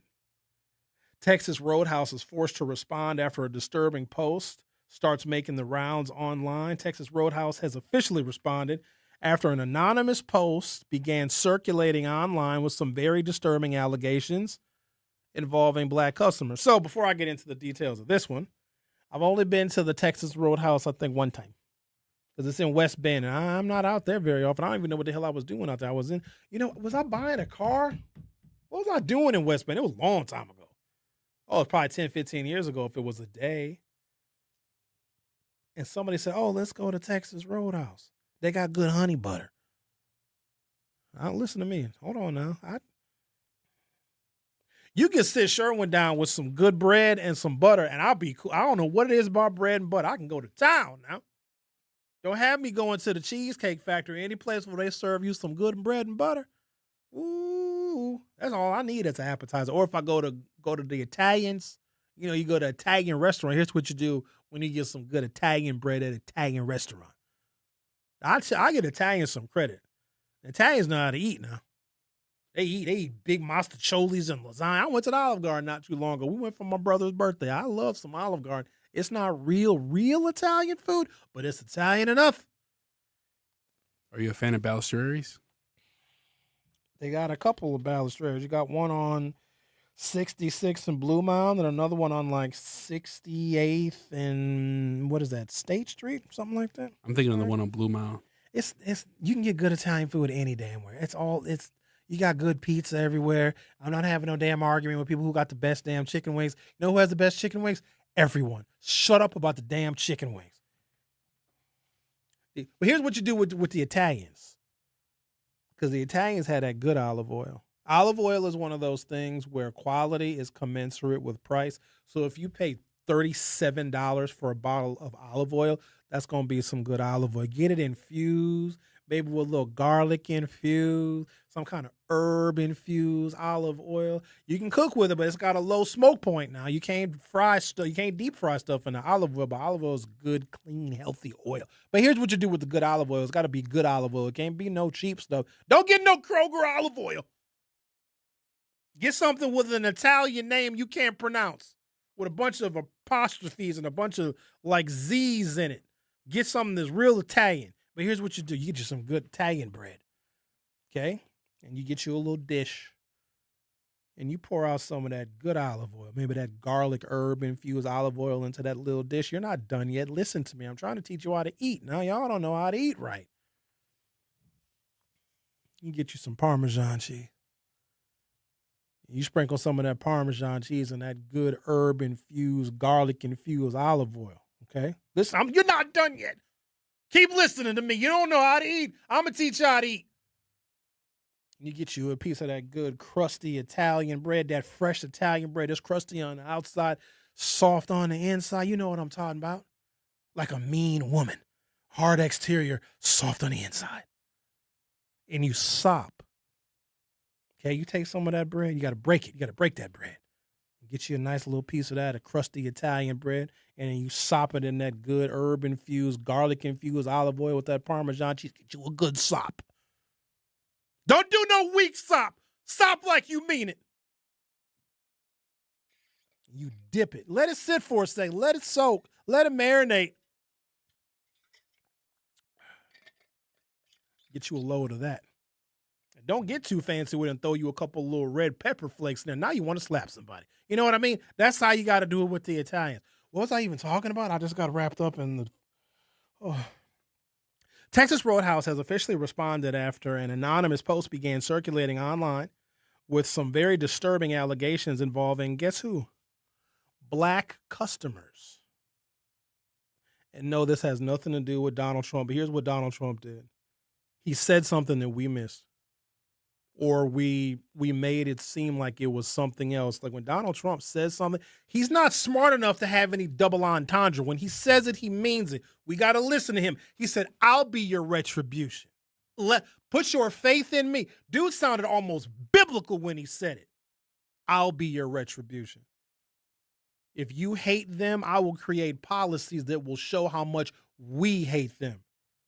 You're not successful. You're not doing well. Economy ain't doing well for you. How about this? I'll punish them. I'll lock them up. I'll send them back. I will deport them with no due process. I will have warrantless searches of their homes, even if they're American citizens. Don't matter. If they fit the bill, I'll take them out. Oh, the blacks? Oh, we got them. They're easy to fool. We'll take away everything that gives them an opportunity. We'll make it harder for them to go to school. We'll make it so that colleges can't look at race. Even if colleges have a history of racial discrimination, we'll make college more expensive. We'll take away their scholarships. We're going to take away affirmative action. We're going to take away DEI. They will suffer. We'll also reduce the amount of money that the federal government invests in cancer research, because what we found is that when the federal government invests in cancer research, guess whose survival rates go up? You guessed it, black people. That's DEI too. Cut it all out. I will be your retribution, and he didn't lie not one time. That's the only thing he didn't lie about. But for some reason, that flew over our heads. They hate us. And now here's the thing. They're going to get mad at me for doing this show because they never wanted exposed. I know how much they hate us. And I can appreciate their passion. I really can. And I know I don't go into their places, into their spaces. Because for what? Think I'm going out of my way to go to some damn restaurant in Waukesha that y'all found? Are y'all insane? Do you know what they're doing to your food? And I know this because I know somebody who worked at a restaurant that got fired for spitting in the food. I know that when we had a co-op, so at Brown Deer High School, if you were a senior, you could spend 7th and 8th hour at a job if you had a job somewhere. Okay, there was a McDonald's on Green Bay Road. Here, imagine this: they tore the damn McDonald's down. It don't even exist no more. How you tear down a McDonald's? McDonald's always gonna make money because there's always fat people, and nuggets are delicious, and so is the Big Mac. That's why the Big Mac been on the menu for 50 years. It's delicious. I don't care what you say. You can hate fast food all you want. It's not good for you. You're not supposed to eat it every day. But every now and again, if I give me a good, hot, fresh Big Mac, my toes curl. I take a Big Mac over a date with a woman. You know what I mean? Sometimes a woman gonna give you way more headache. I ain't never been disappointed by a Big Mac because even if it ain't fresh, it's still better than a woman with a bad attitude. You know what I'm saying? And I already know how much a Big Mac gonna cost. That woman might cost you a whole bunch. She might cost you 18 years worth of child support. You would have wished you would have got that Big Mac. Big Mac spends like $6.99 now. That's all right. I'll pay $6.99 once, sit in my car, put on some Kenny G, take off my shirt, sit in the park. I got tinted windows. Don't worry about what I do in my car. Why y'all always in my business? Worry about what I'm doing. Y'all need to get yourself some business. Depends on the woman. It always depends on the woman. But I hear they over here defending Lindsay Clancy. You can have them. You can have all them women. Yeah, you know, Sherwin, really it was the husband that did it. Really? No, I'm cool on that. Yeah, a lady was trying to tell me that this weekend. An anonymous person claimed that white servers were spitting in the food of black customers, and even mentioned a Facebook group called White Servers Only. I wish I could be a member of that group. I think they've since taken the group down. Y'all have no idea when they see us coming how bad they want us to leave. I got friends that own restaurants, and he's had to fire servers because when he hears them arguing about who's going to take the black table and nobody wants to take. That's why we sit there. You ever go to a restaurant and just you sit there and everybody else getting seated, everybody else got to take, you still sitting there? You still sitting there? Or you at a restaurant, ain't nobody coming to greet you? Ain't nobody coming to say, oh, we'll seat you in a second. Ain't nobody coming because the servers are arguing because nobody wants you in their section. We need to know and understand this. They don't want us, and they colonize our neighborhood. Look how many Chinese food restaurants we got in our community. Look how many Mexican food trucks just come plop themselves down in the black community. That has taken our economics, and it is competing against black-owned restaurants. Let me tell you how it used to be in Milwaukee. A lot of folks don't know this history. If you had an Irish bakery in Milwaukee, say around the turn of the 20th century, back when the Irish and the Italians and the Polish, like they all hated each other. And the Germans and the Jews, all the white folks hate, because we weren't up here yet. When we came up here, then they all could direct their hate toward us. But before we got here, all the white folks used to hate each other. In fact, the labor massacre in Bayview in 1880, that was white people killing each other. So let's say you got a permit to open, you're Irish, and you got a little Irish bakery or whatever. Because back then, everything was about ethnicity. Now you can't really use ethnicity now like you could back then, because if you were Irish, you had an Irish bakery, then all the Irish immigrants, that's where they would go, because you were from Ireland. You were from the homeland. They wanted to support you. They wanted to provide you with profit. If you were Irish, you said, I got an Irish bakery. Oh, you do? I'll go. I'm Irish too. My name is McClurkin, McMurray, whatever the Micks are. You go to the Irish bakery. But if you got your little Irish bakery in an Italian neighborhood, like in the 3rd Ward, you open up your little Irish bakery in an Italian neighborhood, you know what the Italians would do? Oh, okay. You want to? They will bust out your windows. They will destroy your store. And they said, you got a couple options. This is what they used to do to keep their neighborhoods ethnically clean so that no other ethnicity was taking profit away from their community. We as black folks don't do this. We welcome every damn body. Not only do we invite anybody and everybody to the barbecue, come on and open up your business in our neighborhood. Please extract more profit and more income from the black community so we have less money to spend with our own.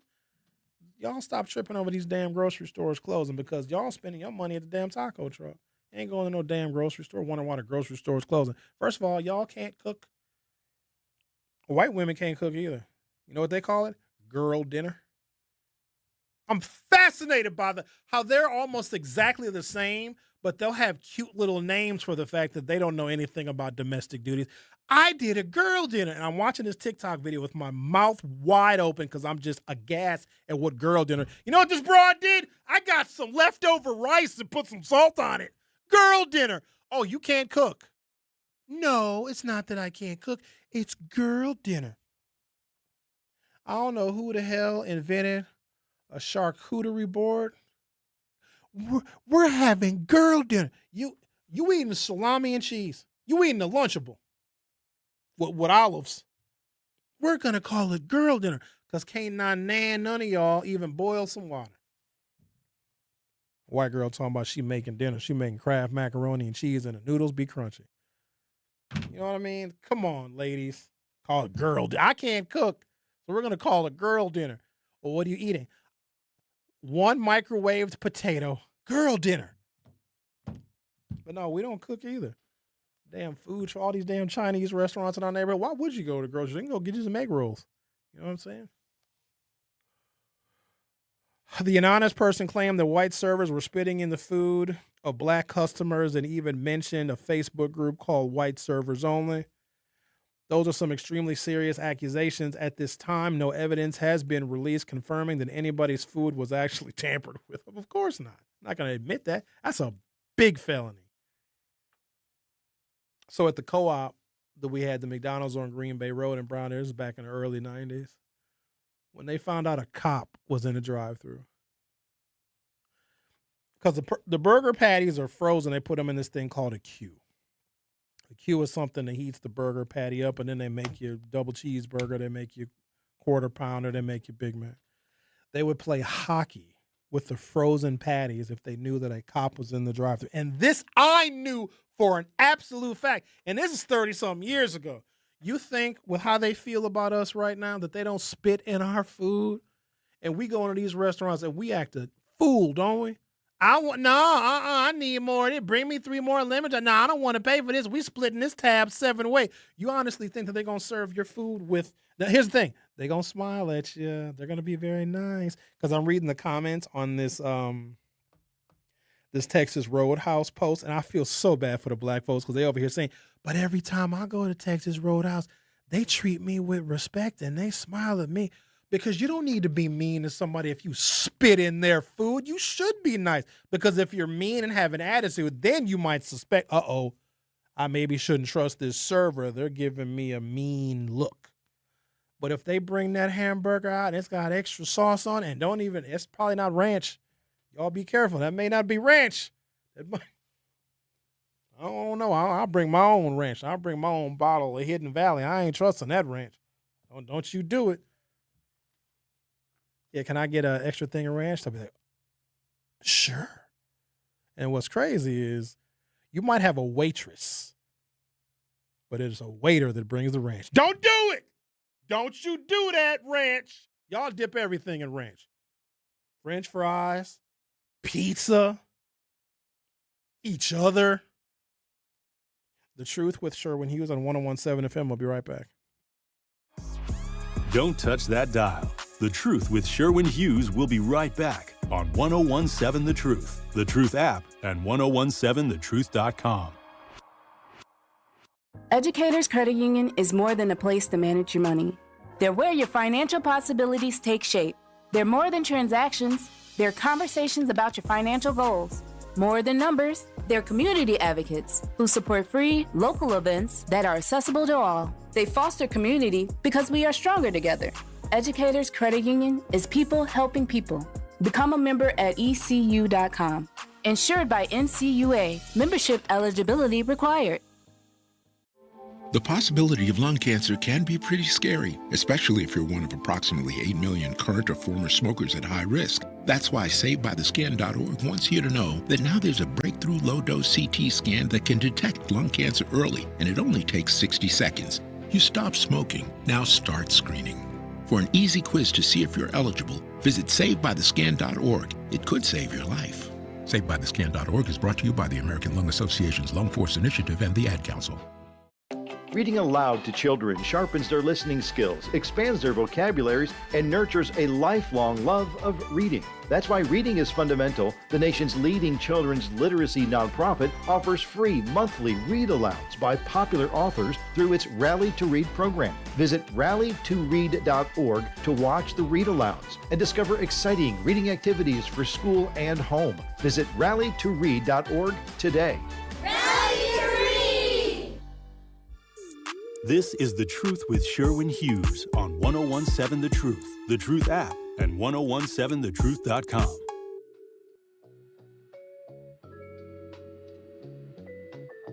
Looking to discover and support local businesses in our community?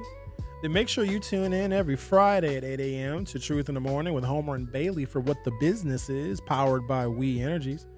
Each week, you'll hear from local business owners as they share what their business is, where they're located, and one valuable lesson they've learned along the way. We Energies is proud to help power local businesses and the communities they serve. Don't miss What the Business Is every Friday at 8 a.m. only on Truth in the Morning with Homer and Bailey, powered by We Energies, delivering the energy that powers local business. See what's going on here in the YouTube. Linda says, oh, good Lord. Sherwin, I want to talk about why you sugar honey iced tea on compliments. You need to learn how to accept and receive compliments by sincere Black women, period. Linda, you make it weird. That's why. You make it weird. You make it uncomfortable. You make it overly sexual. And I bring this up because if a man made the same kinds of comments to a female host, nobody would stand for it. But for some, y'all gotta chill with that. Y'all And think that's the truth. that men we don't want to hear. We only want to hear compliments from the people we want to hear compliments from. You can't make sexual compliments to everybody. That's disgusting and unwanted. I mean, you put it in the YouTube chat, so I had to give you a little bit of honesty now. Because that's what we going to do. We going to be honest. We want the white people to be honest with us, too, about how much they hate our guts. I almost wish they could put signs up that say no blacks allowed. Then you would know not to go in there. Because wouldn't you rather know? I'd rather know. It might hurt my feelings at first, especially if I saw it like a Burger King. Hi, from this point forward, Burger King will no longer be serving blacks. I mean, oh, darn it. I wanted a fish sandwich. I would rather know instead of living in ignorance because they're going to get their revenge. If they don't want us, then they're going to find a way to be microaggressive, to do something that is sublime, to do something that we don't notice. And here we are thinking we're getting a good experience. They really don't like us. And if the criminal justice system isn't an indicator, if the education system isn't an indicator, if the generation after generation of lack of black home ownership, lack of policy that addresses some of these fundamental issues, like that's not an indicator. They really don't like us. The way they treated Barack Obama, the way Donald Trump runs for president 3 times and got worse and worse and worse each successive run and wins 2 out of 3 times. Now his platform is as overtly racial as one can possibly get, and he's still above a 50% approval rating in several southern and interior mountain states. Still, that needs to be a wake-up call for us. Insane. All right. There is a provocative but historically recognizable way to describe the economic structure of predominantly black neighborhoods in Milwaukee, more specifically on the north side. The people live there, the people work, the people earn money, the people spend money, but comparatively little of that land, housing, commercial property, business, or appreciating capital is owned by people who live there. When you think about it, black people, our home ownership rate is 27%. 73% of black people are renting. We are sharecropping real estate. And if your rent goes up and your wages don't, you can very easily go into debt or remain deep in the throes of poverty just to live. There's no extras. There's no vacation money. There's no money you're putting away for a rainy day. But for some reason, we have this weird view. Not all black people, let me be clear. Some of y'all know money very, very well. We look at money in terms of income. How much money do you make? Oh, I make 100,000. Oh, I make 120,000. And we think that's the pinnacle. We think that we've made it. But if you make $100,000 a year, which I suppose for a single person with no kids, that's a decent salary. You can be okay with that. But if you got a $1,500 a month car payment, you're paying $3,500 a month for rent, you're still living check to check. It is not about how much money you make, because we think if we make a bunch of money, we can floss. We can act a fool. We can brag. You know what I hate seeing? People, they got a big stack of cash and they hold it up to their ear like it's a telephone and they brag and they got a big stack of cash. When I see people with big stacks of cash, I think to myself, I hope you get robbed, because that will teach you not to walk around with cash. Because real people with real money, they don't have cash. They got bank statements. Ask that same person with a stack of cash to show you their quarterly 401k statement. I bet you they ain't got one. It's not about your income. It's about how much money you have that you don't have to touch. It's some people making $30,000 a year, but have $490,000 in an account earning interest, where they're okay making $30,000 a year. Oh, and by the way, their house is paid for, their car is paid for. Now, they might be driving a 2002 Honda Civic. That's the thing about white folks. They don't care about cars like that. They will drive that Honda Accord until the wheels fall off. They ain't having no damn car payment, because cars don't appreciate in value. Some of the richest people that I've known have driven some of the most raggedy cars ever, but it's also a good smokescreen. Some of the richest people I've ever known dress like bums, or it looks like they do. They're just wearing some jeans and a T-shirt. A T-shirt is $700 though, and they have 12 of them. Like, dang. What kind of car is that you driving? Oh, this right here, Sherwin? Oh, this is my old reliable. No, it gets me from A to B. You already know when they say something like that. Oh, yeah, it's just a vehicle. It's not that big of a deal. This is a pre-Civil War. This is a slavery Honda. I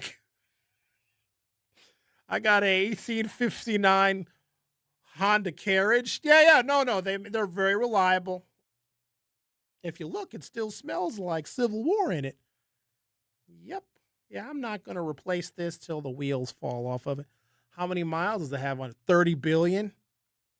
Oh, yeah, no, we used to take summer vacations to the sun. No, we drove to the moon last month to go visit my in-laws.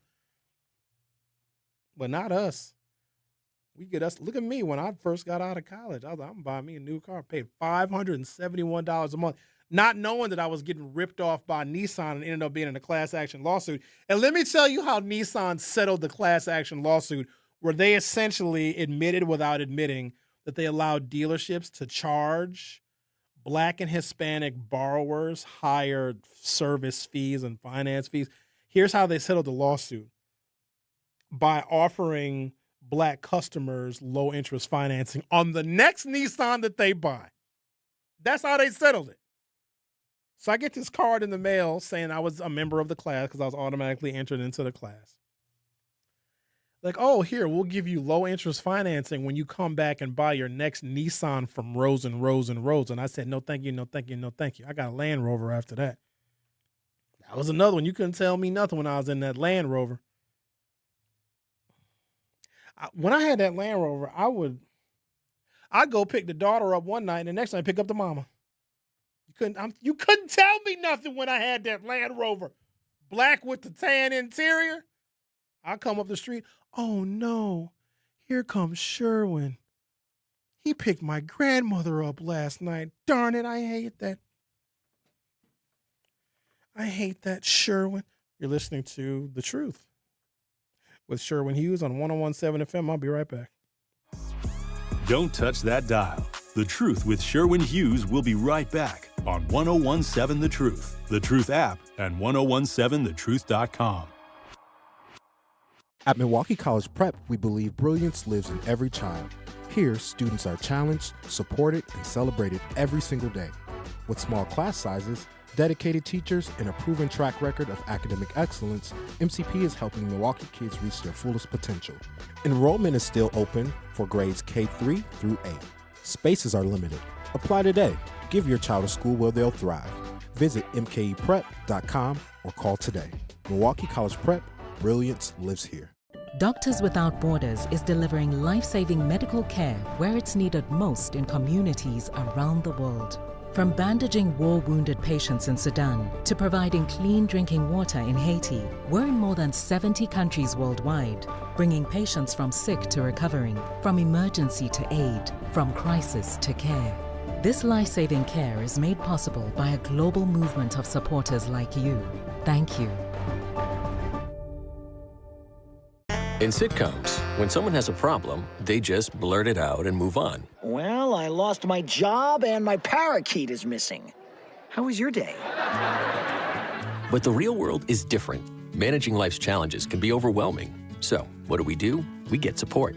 The Huntsman Mental Health Institute and the Ad Council have mental health resources available for you at loveyourmindtoday.org. That's loveyourmindtoday.org. See how much further you can go when you take care of your mental health.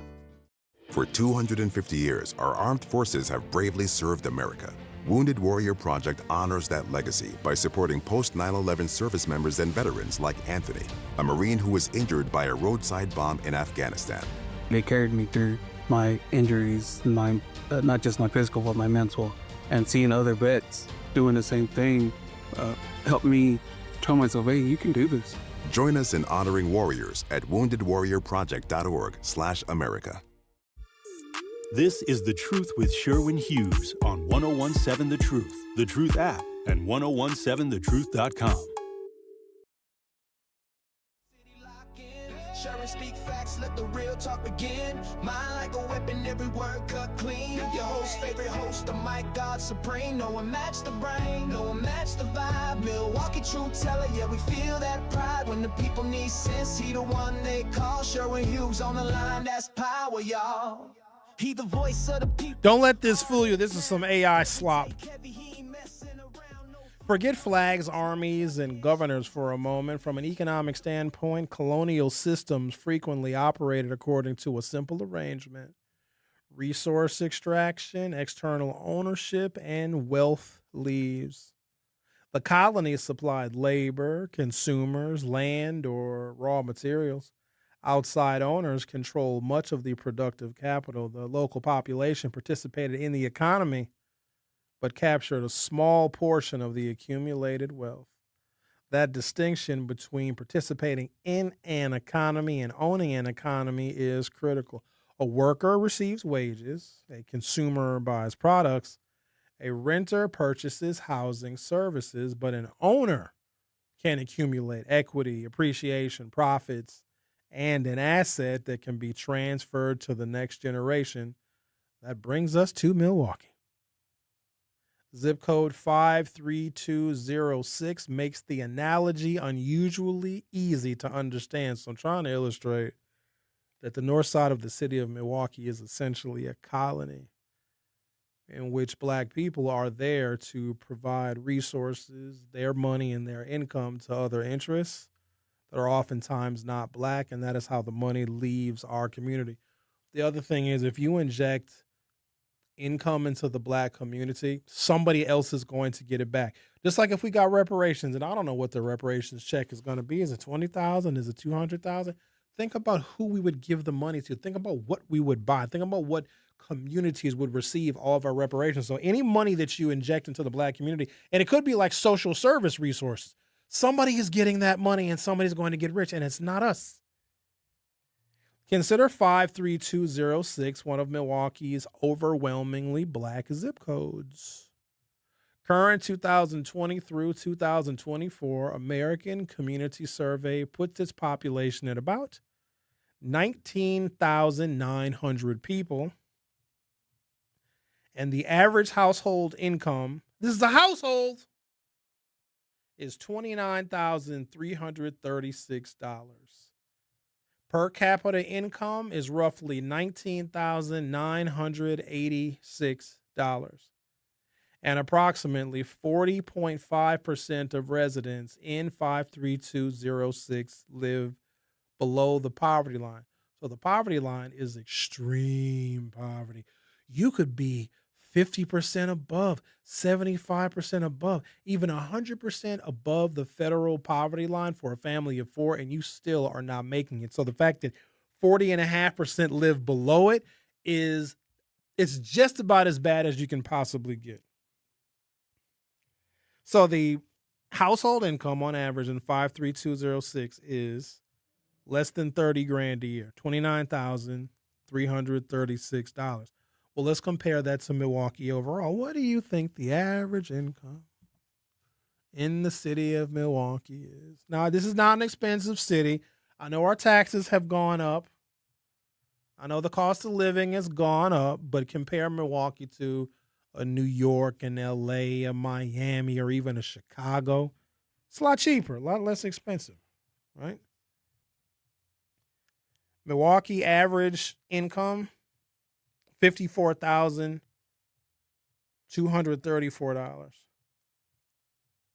53206 average income, $29,336. The average income of a Milwaukeean outside of 53206 is $30,000 more a year. You would think just move out of that zip code and automatically your money's going to go up. It's $78,218 for the Milwaukee-Waukesha metro area. Average household income, so in 53206 is $29,336. Average income for a Wisconsin family is $77,485. Average income nationally, almost $81,000 a year. In other words, the typical 53206 household is operating at roughly 37 cents for every dollar of average household income in the surrounding area. 37 cents on the dollar is what you are making compared to someone who lives 7 miles away. There are approximately 7,572 occupied housing units in 53206. 68% are owned or rented.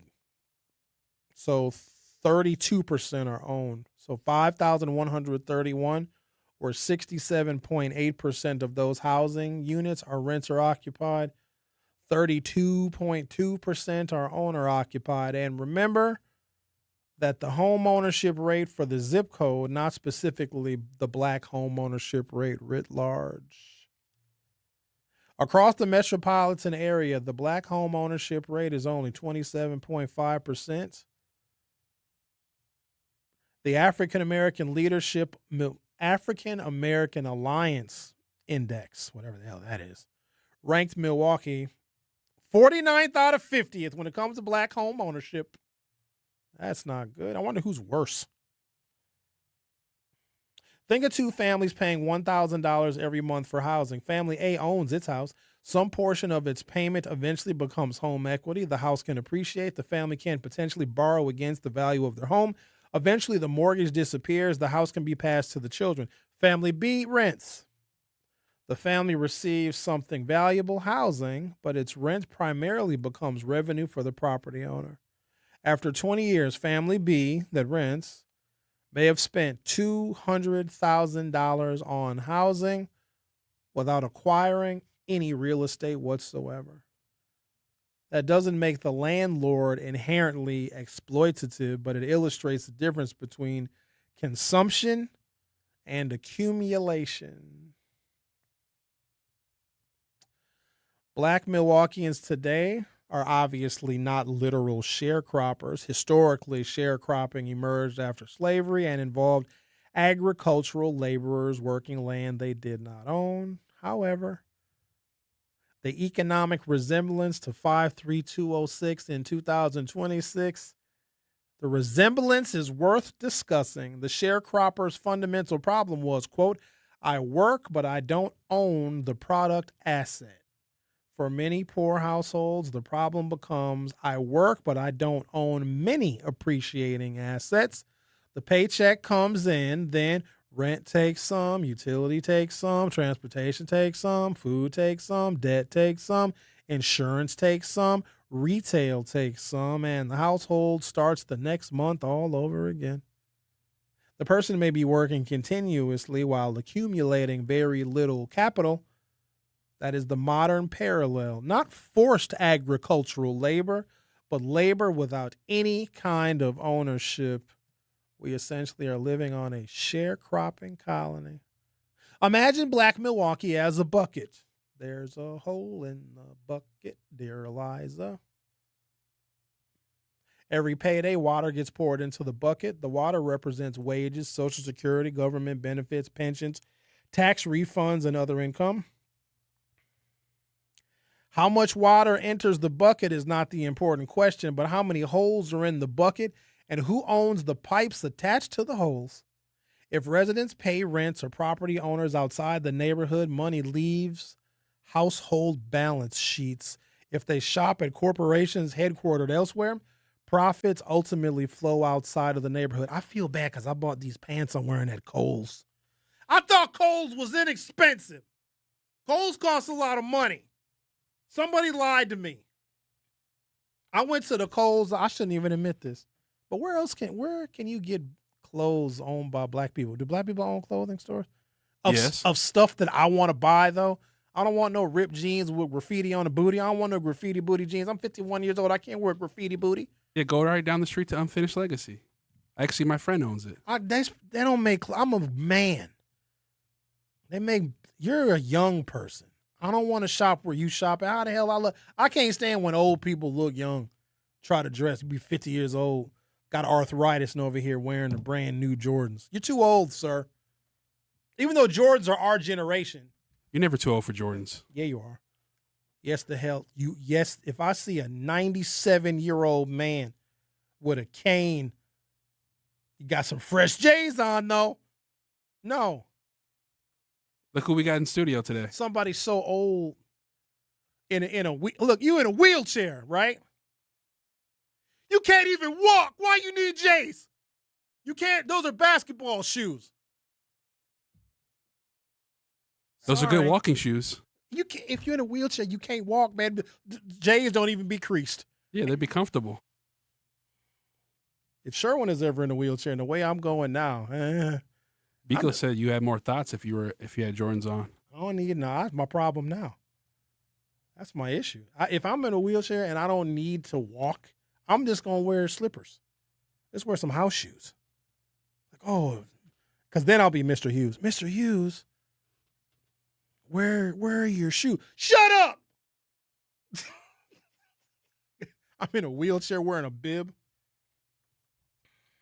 And if neighborhood businesses are owned by people who reside elsewhere, some portion of the profits similarly leave. Money entering a neighborhood is not the same thing as wealth remaining in the neighborhood. The Chinese restaurant, Middle Eastern gas station, and Mexican food truck examples is one of the many analogies that harms black economics. I'm going to take a break, come back. We're over here living on a colony. Texas Roadhouse had to come out with an official statement denouncing that people are spitting in black people's food.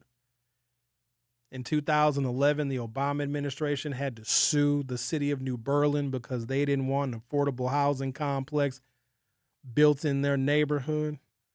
The mayor of New Berlin didn't run for re-election because he got death threats. They threatened him. They slashed his tires. They threatened his children because he supported affordable housing in New Berlin.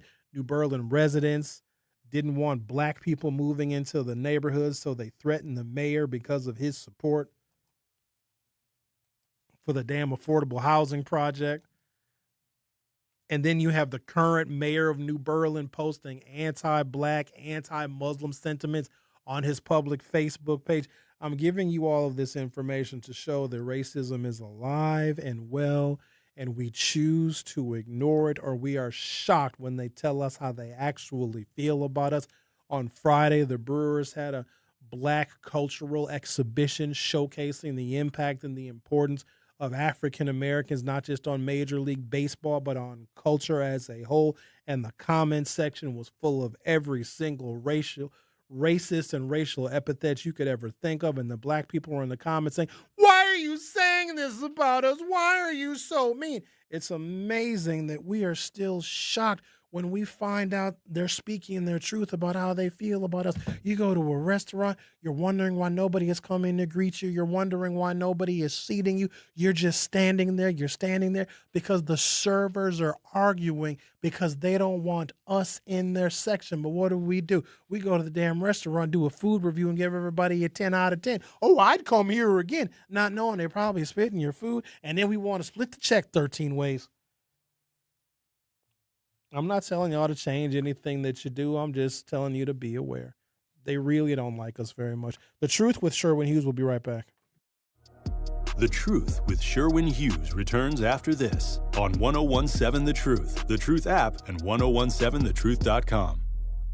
Milwaukee Public School families, the first day of school is Tuesday, September 1st, and there's still time to enroll. MPS offers programs to fit every learner, including bilingual, Montessori, special education, and more. All MPS students receive free breakfast and lunch. Enroll today at milwaukeepublicsschools.org/enrollment or visit MPS Student Services at 5225 West Vliet Street, Monday through Friday from 8 a.m. to 4 p.m. Thank you for choosing MPS. You are listening to The Truth with Sherwin Hughes on 1017 The Truth app, and 1017thetruth.com.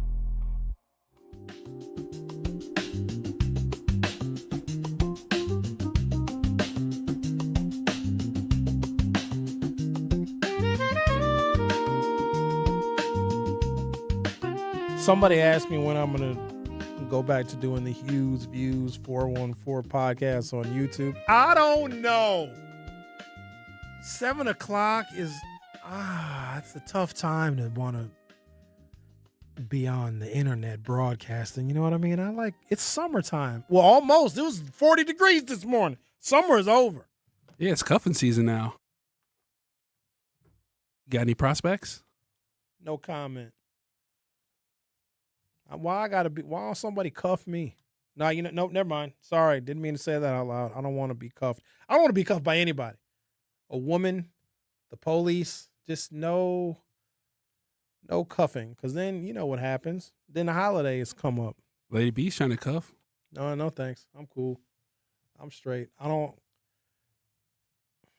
think it's funny. My safety is in jeopardy when I leave the house. You know where I spend my time? Where bullets and black fists can't reach. I'm on the water. I was on the boat all weekend. It's so peaceful. It's just water. Lot of whites. But they see you out on the water, they just be waving at you and thumbing up. You can swim? No. So you're on a boat and you can't swim. I don't plan to fall out the boat. It's like when I get in my car, I don't plan on getting in an accident. You don't got a life jacket? I'm sure it's somewhere on the boat. Oh, okay. Not my boat. Get a friend with a boat. I would never buy a boat. So you can't even doggy paddle? No. I drown. That's insane. And my friend we took the damn boats of all places. We took the Racine a couple weekends ago. Actually, they got a really nice harbor there. But sometimes when you get a little chop, and the boat is very fast, so I don't know, we'll be going 40 or 50 miles an hour on water is like going 100 miles an hour on land. It is insanely fast. And so every now and again, there'll be like a little wave. And if you're going 50 miles an hour and you hit that wave, pop, and you fly up in air and you come back down and you hit another wave, bop, and you come back down, there's another wave crest, bop, like you're flying up out the boat. And if I'm not hanging on to something, I'll be in Lake Michigan. I'm done for. But I just hope that I don't fall out the boat. I ain't falling out the boat yet. Plus, I'd rather be out on the water. I post my pictures on Snapchat. I post, or I post them on my Twitter. Follow me on the Twitter. I post them on my Instagram. So y'all be on land fighting and shooting. I don't hear a single gunshot on the water. None. I'm just out there riding around, having me a beverage. Sometimes I drive the boat. Sometimes I'm a passenger in the boat. It's too much trouble on land. I spend my summer on the water. I don't need to be where y'all is at, throwing punches and getting jumped by YNs. All you reckless drivers. No, thank you. I don't want to have nothing to do with that. I like seclusion. That's why I'm not going to tell y'all where I go. I will recommend great places. Absolutely, I will. I want you guys to go and have a good time and explore Milwaukee, but do so with a little bit of caution, of course. But typically, the places that I recommend are safe, but don't act a fool, please. Act like you got a little bit of sense, like you got a little taste of some home training. Because y'all can't be going to these, and then you going to drop my name? Well, Sherwin told me to come here. No, Sherwin did not. I didn't tell you to act like that. Unbelievable. Texas Roadhouse responds after disturbing post starts making the rounds online. Texas Roadhouse has officially responded after an anonymous post began circulating online with some very disturbing allegations involving black customers. The anonymous person claimed that white servers were spitting in the food of black customers and even mentioned a Facebook group called White Servers Only. I wonder if, let me tell you what's crazy. So I'm reading this off of Facebook, and when I pull up Facebook.com on our in-studio computer, you know whose Facebook login comes up? Benjamin. I'm not going to log in, though, because that wouldn't be very nice. Yeah, just be aware, ladies and gentlemen, that all that glitters is not gold, and maybe we should stop inviting people to our barbecues, because when was the last time they invited you to one of theirs? I wouldn't eat the potato salad. You know, it's not. They don't put raisins in potato salad, do they? I thought that was. The whites do. I've never seen raisin. I've seen raisins in coleslaw. I've seen raisins in chicken salad. I've never seen.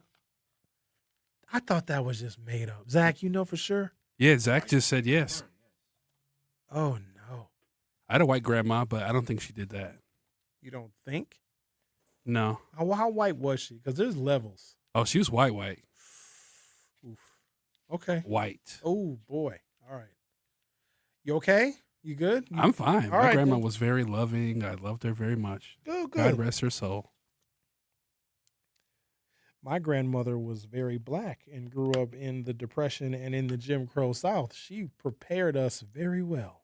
Oh, yeah. My dad's mom was like that. You know, my parents come from Mississippi. My dad comes from Mississippi, so she's, you know, she was. Where your mama and them from? Where your mama people from? Albany, New York? Schenectady, New York? Where's she from? I think my mom's people are from Ohio. Oh, goodness. And my grandfather, he's from North Carolina. Oof. And he's a black man from North Carolina. Oh, so. he's okay. But the mom's from Ohio. Yeah, my grandma is from Ohio. My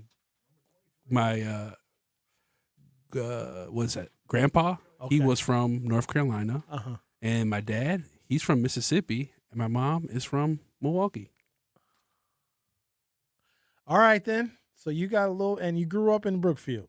I grew up in Milwaukee and spent my high school years in Brookfield. Ah, yes. Okay. Well, you have a fairly decent perspective. You got the family perspective. Oh, yeah. I know the Whites very well. All right, then. Well, thank you for sharing your family history with us. Up next is maybe Shannon and the lunch break, minus Nitty, right? He's in Poland. Y'all better pray for him. Thank you for listening. I'll see you next time.